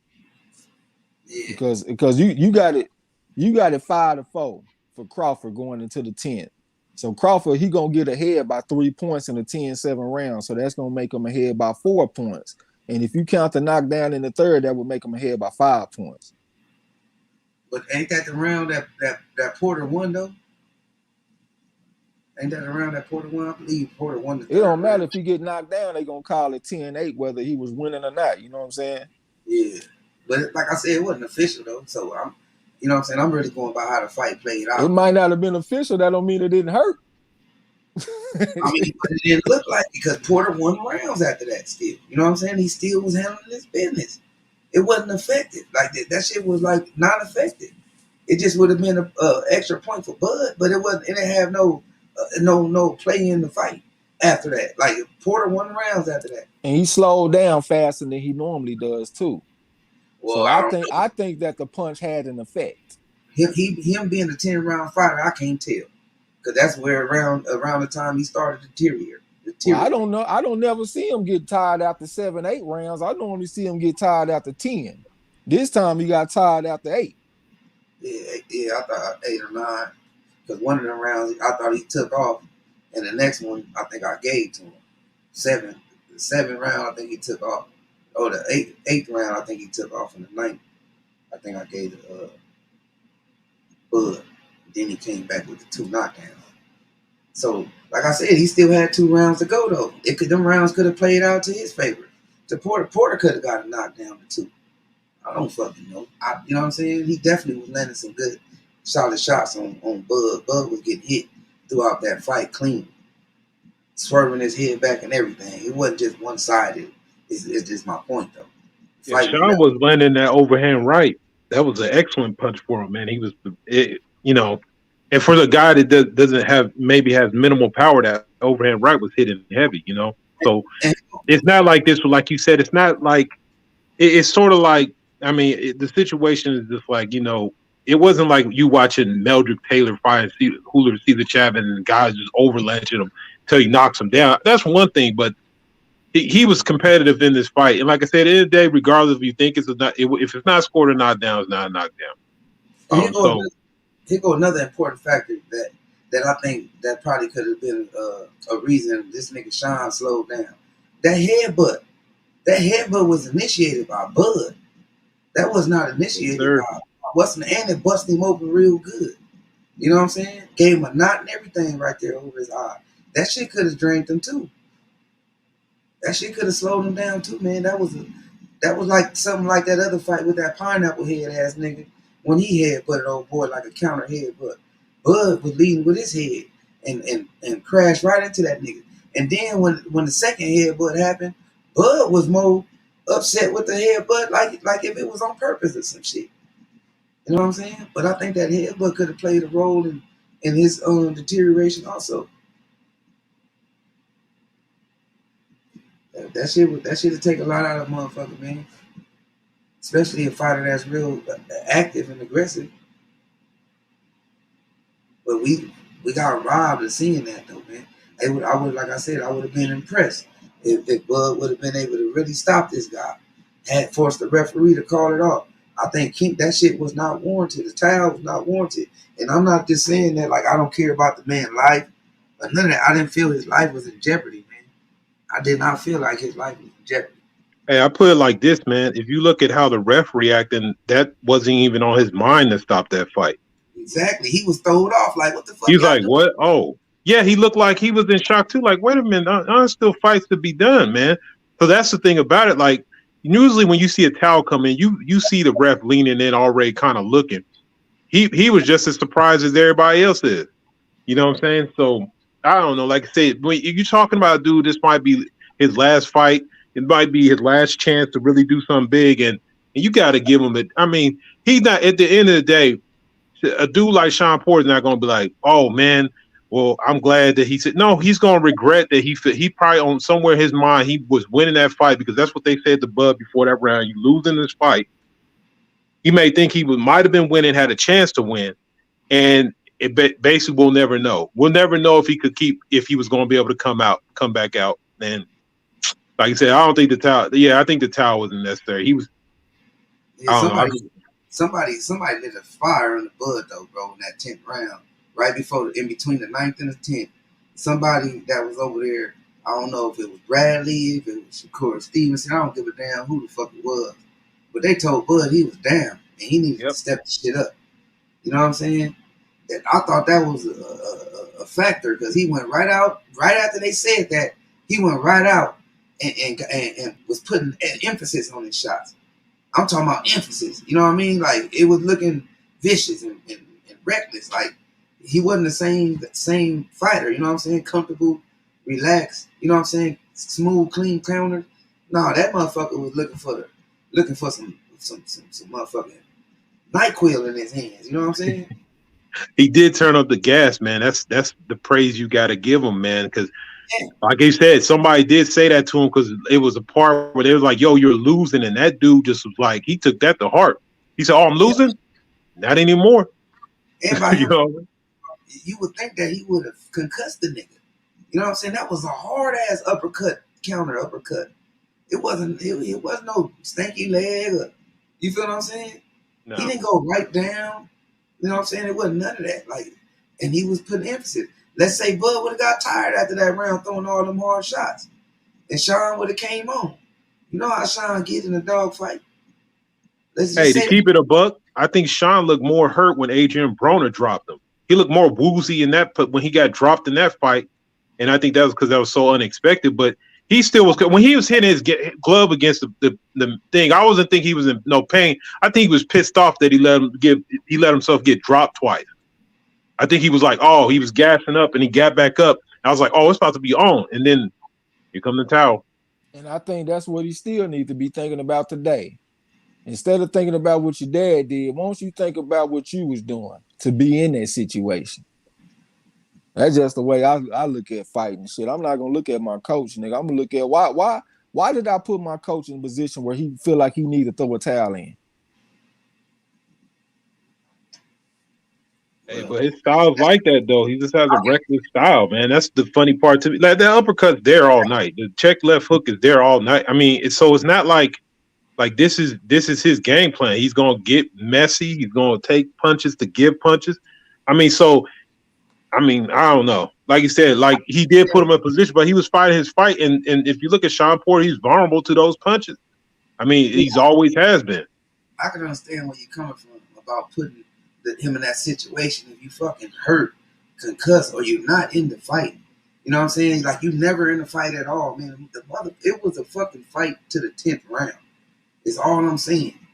You know what I'm saying? Like, can the motherfucker? Can you see the motherfucker concuss first? Something worth throwing the towel in, not just because he got knocked down twice and it never happened.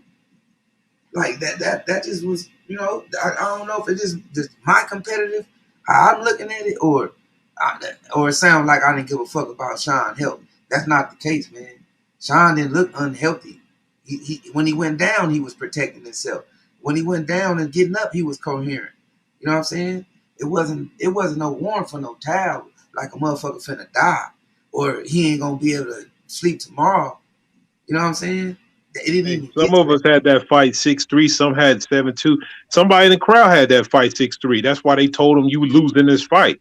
I mean, so the thing about it is, regardless of what they came up with, it's not like Sean is, he's in the fight. Let's say you come back those last two rounds and you win. There's a possibility he can win the fight.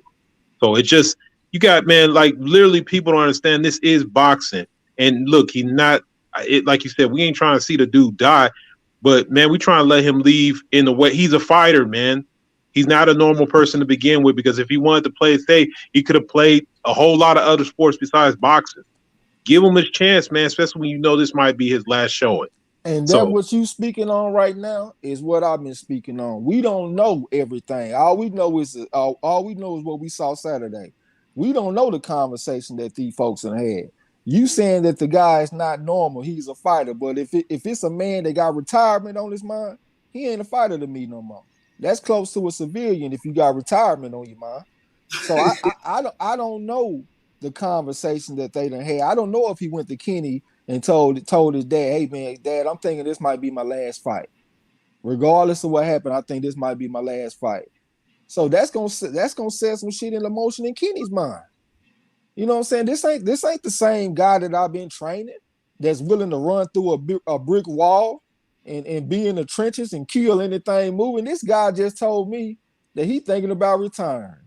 And it's kind of hard for me to believe that he just sprung that on Kenny. Like he ain't never ran that by him. He ain't never went to this man and told him, hey, Dad, I think this might be my last fight. I'm thinking about retiring. So if you put that on the table, ain't nobody thinking about, well, I ain't gonna say ain't nobody, but a lot of trainers is gonna be more apprehensive in that regard. They not thinking about letting you go out on your shield because what are we fighting for going forward? We ain't fighting for nothing. You thinking about retiring. So What did you see that night though? That's what you got to put that in the context. Did it look like he was the dude just trying to get through a night and move on with life? No, he came to fight. Well, he didn't. So That wasn't the same Sean Porter that's been in all these other fights, though, bro. well, let's be honest. This is the Sean Porter, like, and I ain't trying to diminish him or nothing, but he been in battles. Did he look? Everybody says that Sean lost that Ugas fight. Did he look better in this fight than when he fought Ugas? No, I don't think so. I went back and watched the fight again, and no, I don't think so. I thought he was more assertive in that Ugas fight. This fight right here, he did a lot of hesitating, and I was listening to the commentary from the motherfucker, and even they was talking about how he not fighting with the same pace that he normally fight in, and that gives some credibility to what Kenny Porter said. How the man didn't train the way he felt like he should, because I saw a lot of hesitating. Even my commentary, I was talking about how he was hesitating. So no, I thought he was more assertive against Ugas. Just my opinion, though. Yeah, I felt like you said when you were calling a fight, because I didn't watch this fight. I just listened to y'all call it. You know what I'm saying? Because I actually prefer it that way. But I understand, man. Like I don't know. Maybe just because I know Porter and he's a warrior. And to be truth be told, man, once this dude started doing commentary and all that stuff, the writing's on the wall. But it's just like, man, I just don't think him having this opportunity that probably a lot of people are waiting to have. I don't know. Like I said, we weren't there to be preview to it, but I don't think this is gonna leave a good taste in his mouth, and I don't see him retiring off this fight. I mean, like I said, I probably wouldn't have threw the towel in, but I could understand both sides of the argument. Is what I've been trying to say. I hey, could see do you both feel if sides. that wasn't his dad, do you think that another trainer with the same conversation throw that towel in? Nope. It depends on how close. Exactly. I don't think Buddy McGirt would have threw the towel in.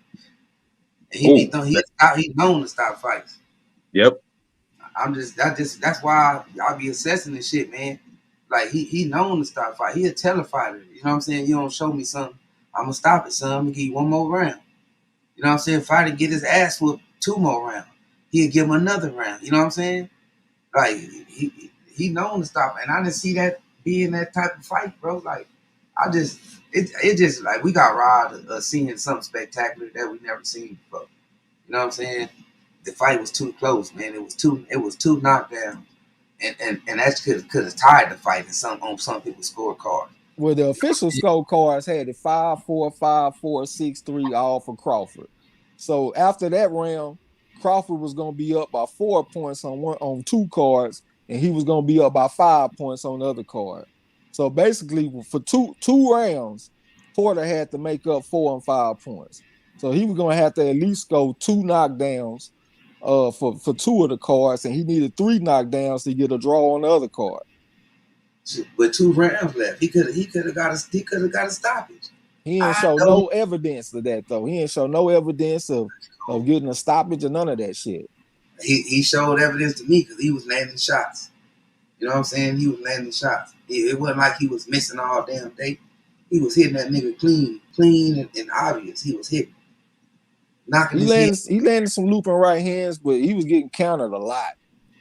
And a lot of them punches that when I first watched it, that I thought was landing more solidly, when I watched it again, a lot of them shots were grazing type shots. Yeah. He didn't get to see it, man. Kenny didn't want us to see that. He didn't want us to see neither one. He didn't want to see a motherfucking ref card along. Who's the boss? He didn't want to hear that. But shit, he don't owe that to us though. I mean, he owed his services to his son. So shit, I ain't mad at him, man. Shit. Well, he supposed to give us a display of his son getting hauled out and knocked the fuck out for us, he's like, man, fuck y'all niggas. I'm about to do this for my son, nigga. You know what I'm saying? Yeah, but I ain't saying like that. That would have been the outcome. Sean would have had a chance to do something himself. You know what I'm saying? He took the outcome away. He Well, made his nigga, you own know your outcome. son a 10-round fighter. He You've put, been with him all this time. You know your son a 10-round fighter. And we in the 10th and he getting hauled out right now. he became the judge, the jury, and executioner that night. Shit. No, And then I think the problem is that was just so anticlimactic because we were just like, man, we were enjoying the action. And to be truth be told, we've had a couple situations this year where we've had some good fights, man. And it's just like, I guess it was a good night and we just didn't, the prelim was so trash. So, we wanted it to last a little bit longer, but it is what it is. You know what I'm saying? I was kind of like eating a bomb meal, and when you get halfway through, a motherfucker come take your plate. You know what I'm saying? That's what it was. You know what I'm saying? That's why I said I said again. I wasn't impressed with the stoppage. Like Kenny robbed us, man. Like I was looking for this man to stop this man. You know what I'm saying? Really hurt this man, and he didn't hurt him. He dropped him, but he didn't yeah, I'm hurt about him. to say it's hard to say that the man didn't get hurt and he done got dropped twice, bro. I'm getting dropped, bro. Anybody? I done seen a nigga get dropped 3 times and get back up and get back in the fight. That don't mean he wasn't hurt. It's not, huh? That don't mean he wasn't hurt just because he got up. But he was. If he was hurt, he did a damn good job of getting back up and whooping the nigga ass. Hurt while he Yeah, was hurt. it happens. So why Sean can't do that then? Like I just said, I can see both sides. I probably would have let the fight continue. But I can understand why Kenny Porter stopped the fight. We got a 10-round fighter in Sean Porter. We going into the championship rounds and he's starting to get fucked up. And then like we put a lot of emphasis on well, Crawford turned up because they told him that he was behind. How do I know that Crawford ain't looked at the film and he sees Sean Porter as a 10-round fighter? So we gonna take him into deep waters and drown his ass. I hope you brought your life jacket. It sometimes it don't take all that. Sometimes a motherfucker they look at the film and they know what's going on. I think Sean Porter was about to get fucked up. Like me personally, but hey, that's it. Y'all, everybody entitled to their own opinion, man. Y'all want to keep the shit going. I'm cool either way. Let the shit go or stop the fight. Especially a motherfucker that got retirement on his mind. Like, damn, man, he ain't even a fighter no more. That's why I picked Lippin yes against Peterson on y'all boys. Everybody picked Peterson. I picked Lippin yes because Peterson talking about retiring. That ain't no fighter no more, man. You talking about retiring. Man, fighters don't talk about retiring. 1 foot in, 1 foot out mentality. You got to be all in on boxing, my brother. Yeah. You know what I'm saying? And if you ain't all in, man, what I'm supposed to do? I'm But that supposed to fight, just. but that's what bring me back to saying he didn't fight like he was done. He wasn't. He wasn't. He was in that fight, man, to the 10th round.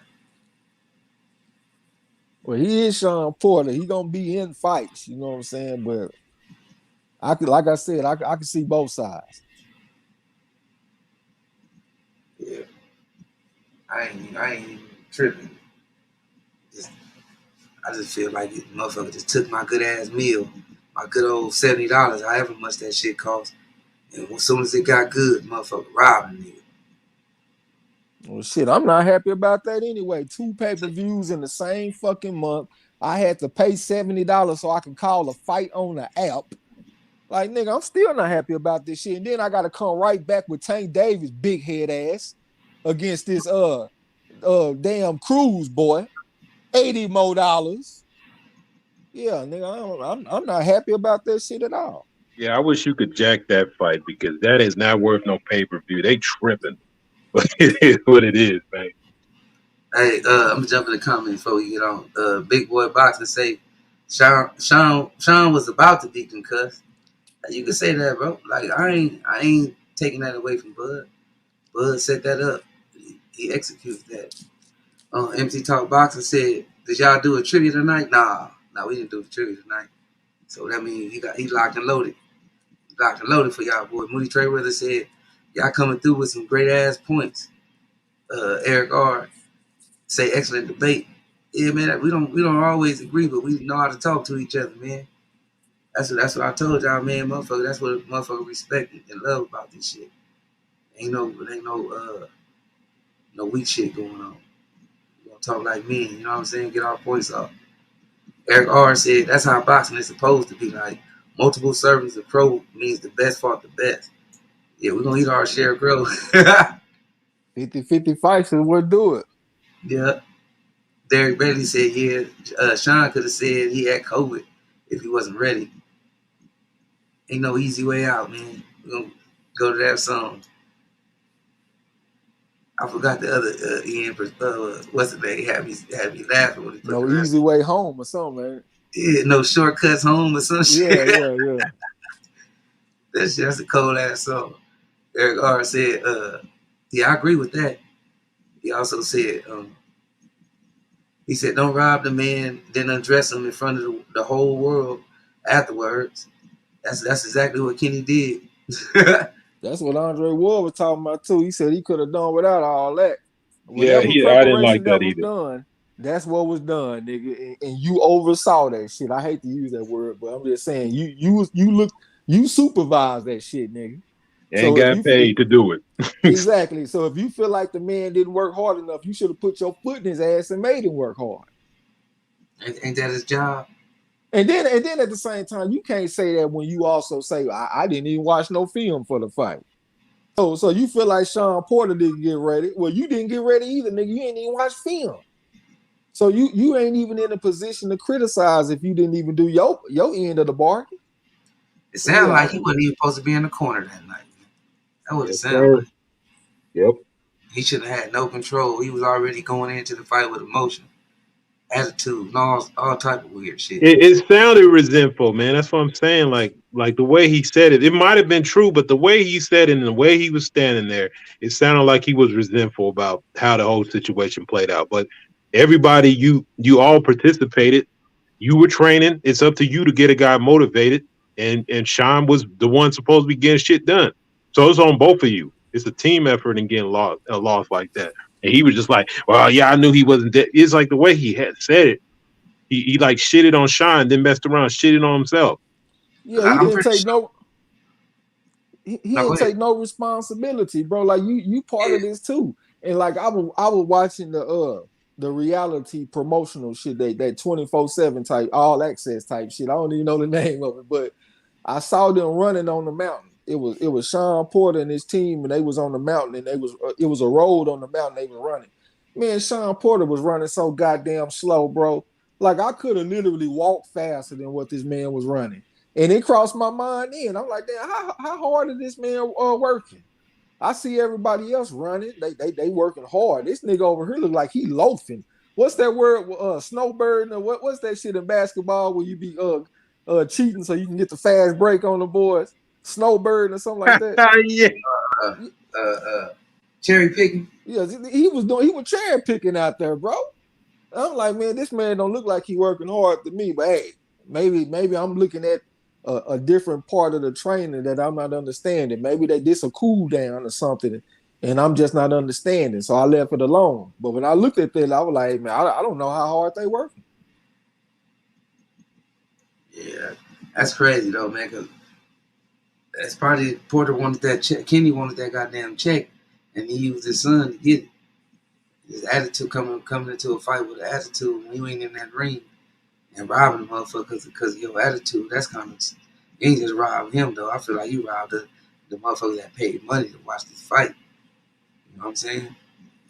Hyphy say Crawford landed some very slick, wicked body shots. Yeah, he did. I, I liked it the game plan because it was executed.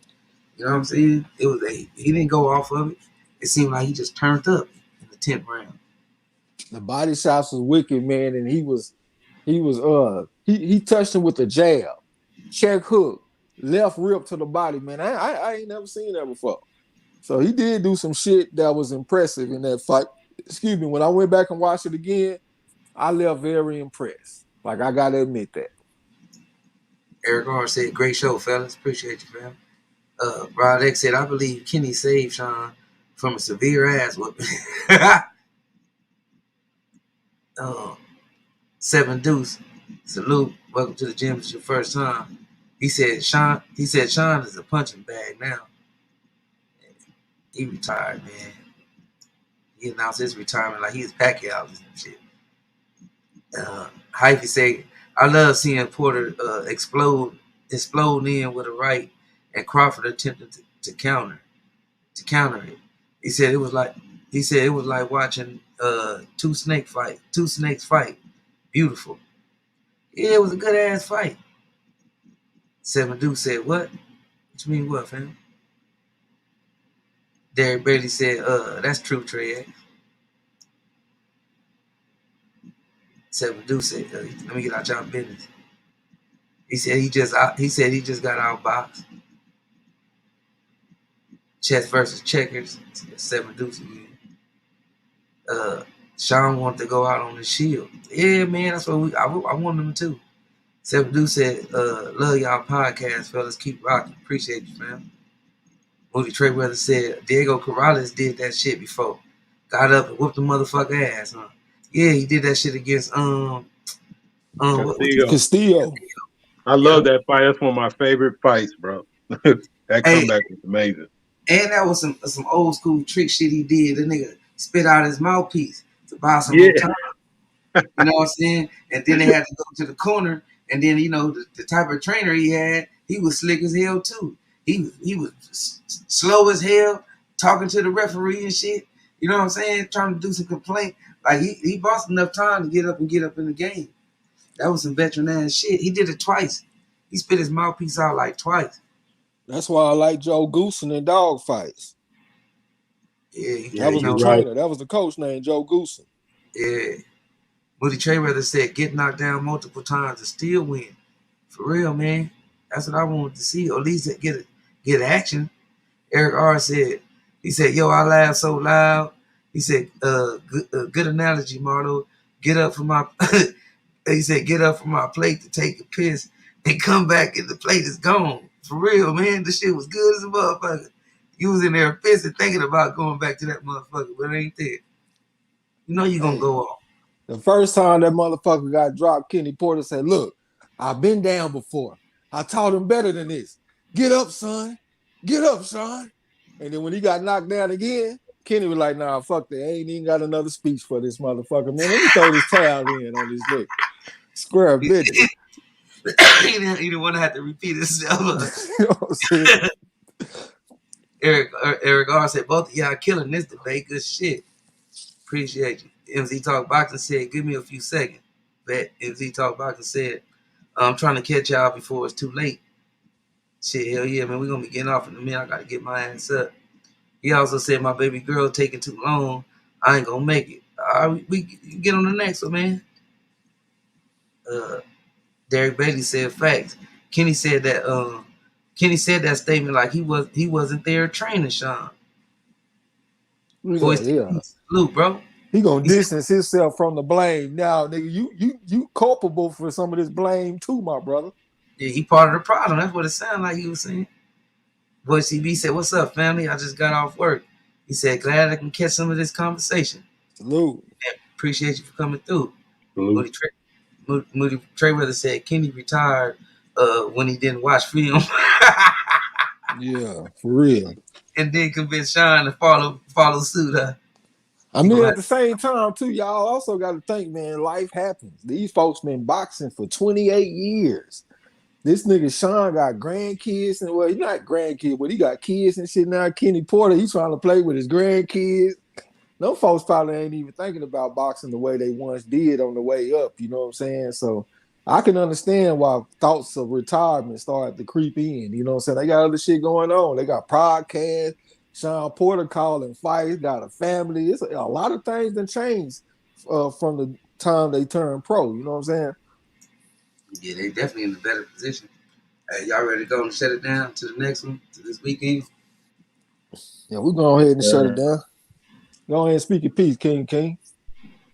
Hey, man, just once again, thank y'all for the panel. You know, some good fights, man. We've been having some good action, man. If you're a boxing fan, you've been loving these last few weeks, man. All right, man. Salute to the corner. Appreciate it. Salute. Appreciate you. Appreciate the brother King Boxing getting on the panel, man. Y'all come through and fuck with us this coming up weekend for the Cool Boy Step fight. I keep on saying I got the trivia on deck, man. I do got the trivia. I got different type of questions in there too, man. I think y'all might like the motherfucker. It ain't just your same old, you know what I'm saying? But yeah, man, the boxing been good. I called the fight on the bitch ass app this past weekend, and I feel like I ain't do a good job calling the fight. So I gotta make up for it this coming up weekend when I call this shit on TV. So y'all come through and fuck with us, cause I'm gonna call a frog out of well in this bitch. And you know Marlo gonna do his thing, scoring the fights though. But I ain't gonna talk y'all to death, man. Salute to everybody, much love to you. Real talk. Man, another good one, man. Good conversation, man. Good opinions. Appreciate y'all in the chat. You know what I'm saying? Going back and forth, chopping it up with us and shit. But yeah, man, we're gonna be back at it. It was a good card this weekend. You know what I'm saying? Much love to the fam, man. Appreciate y'all for coming through, showing y'all support, man. All the members, the channel members, the subscribers. Man, y'all enjoy the rest of y'all night. Until next time, don't forget to tell them haters and trolls, the fuck out my gym. You heard him. Gee.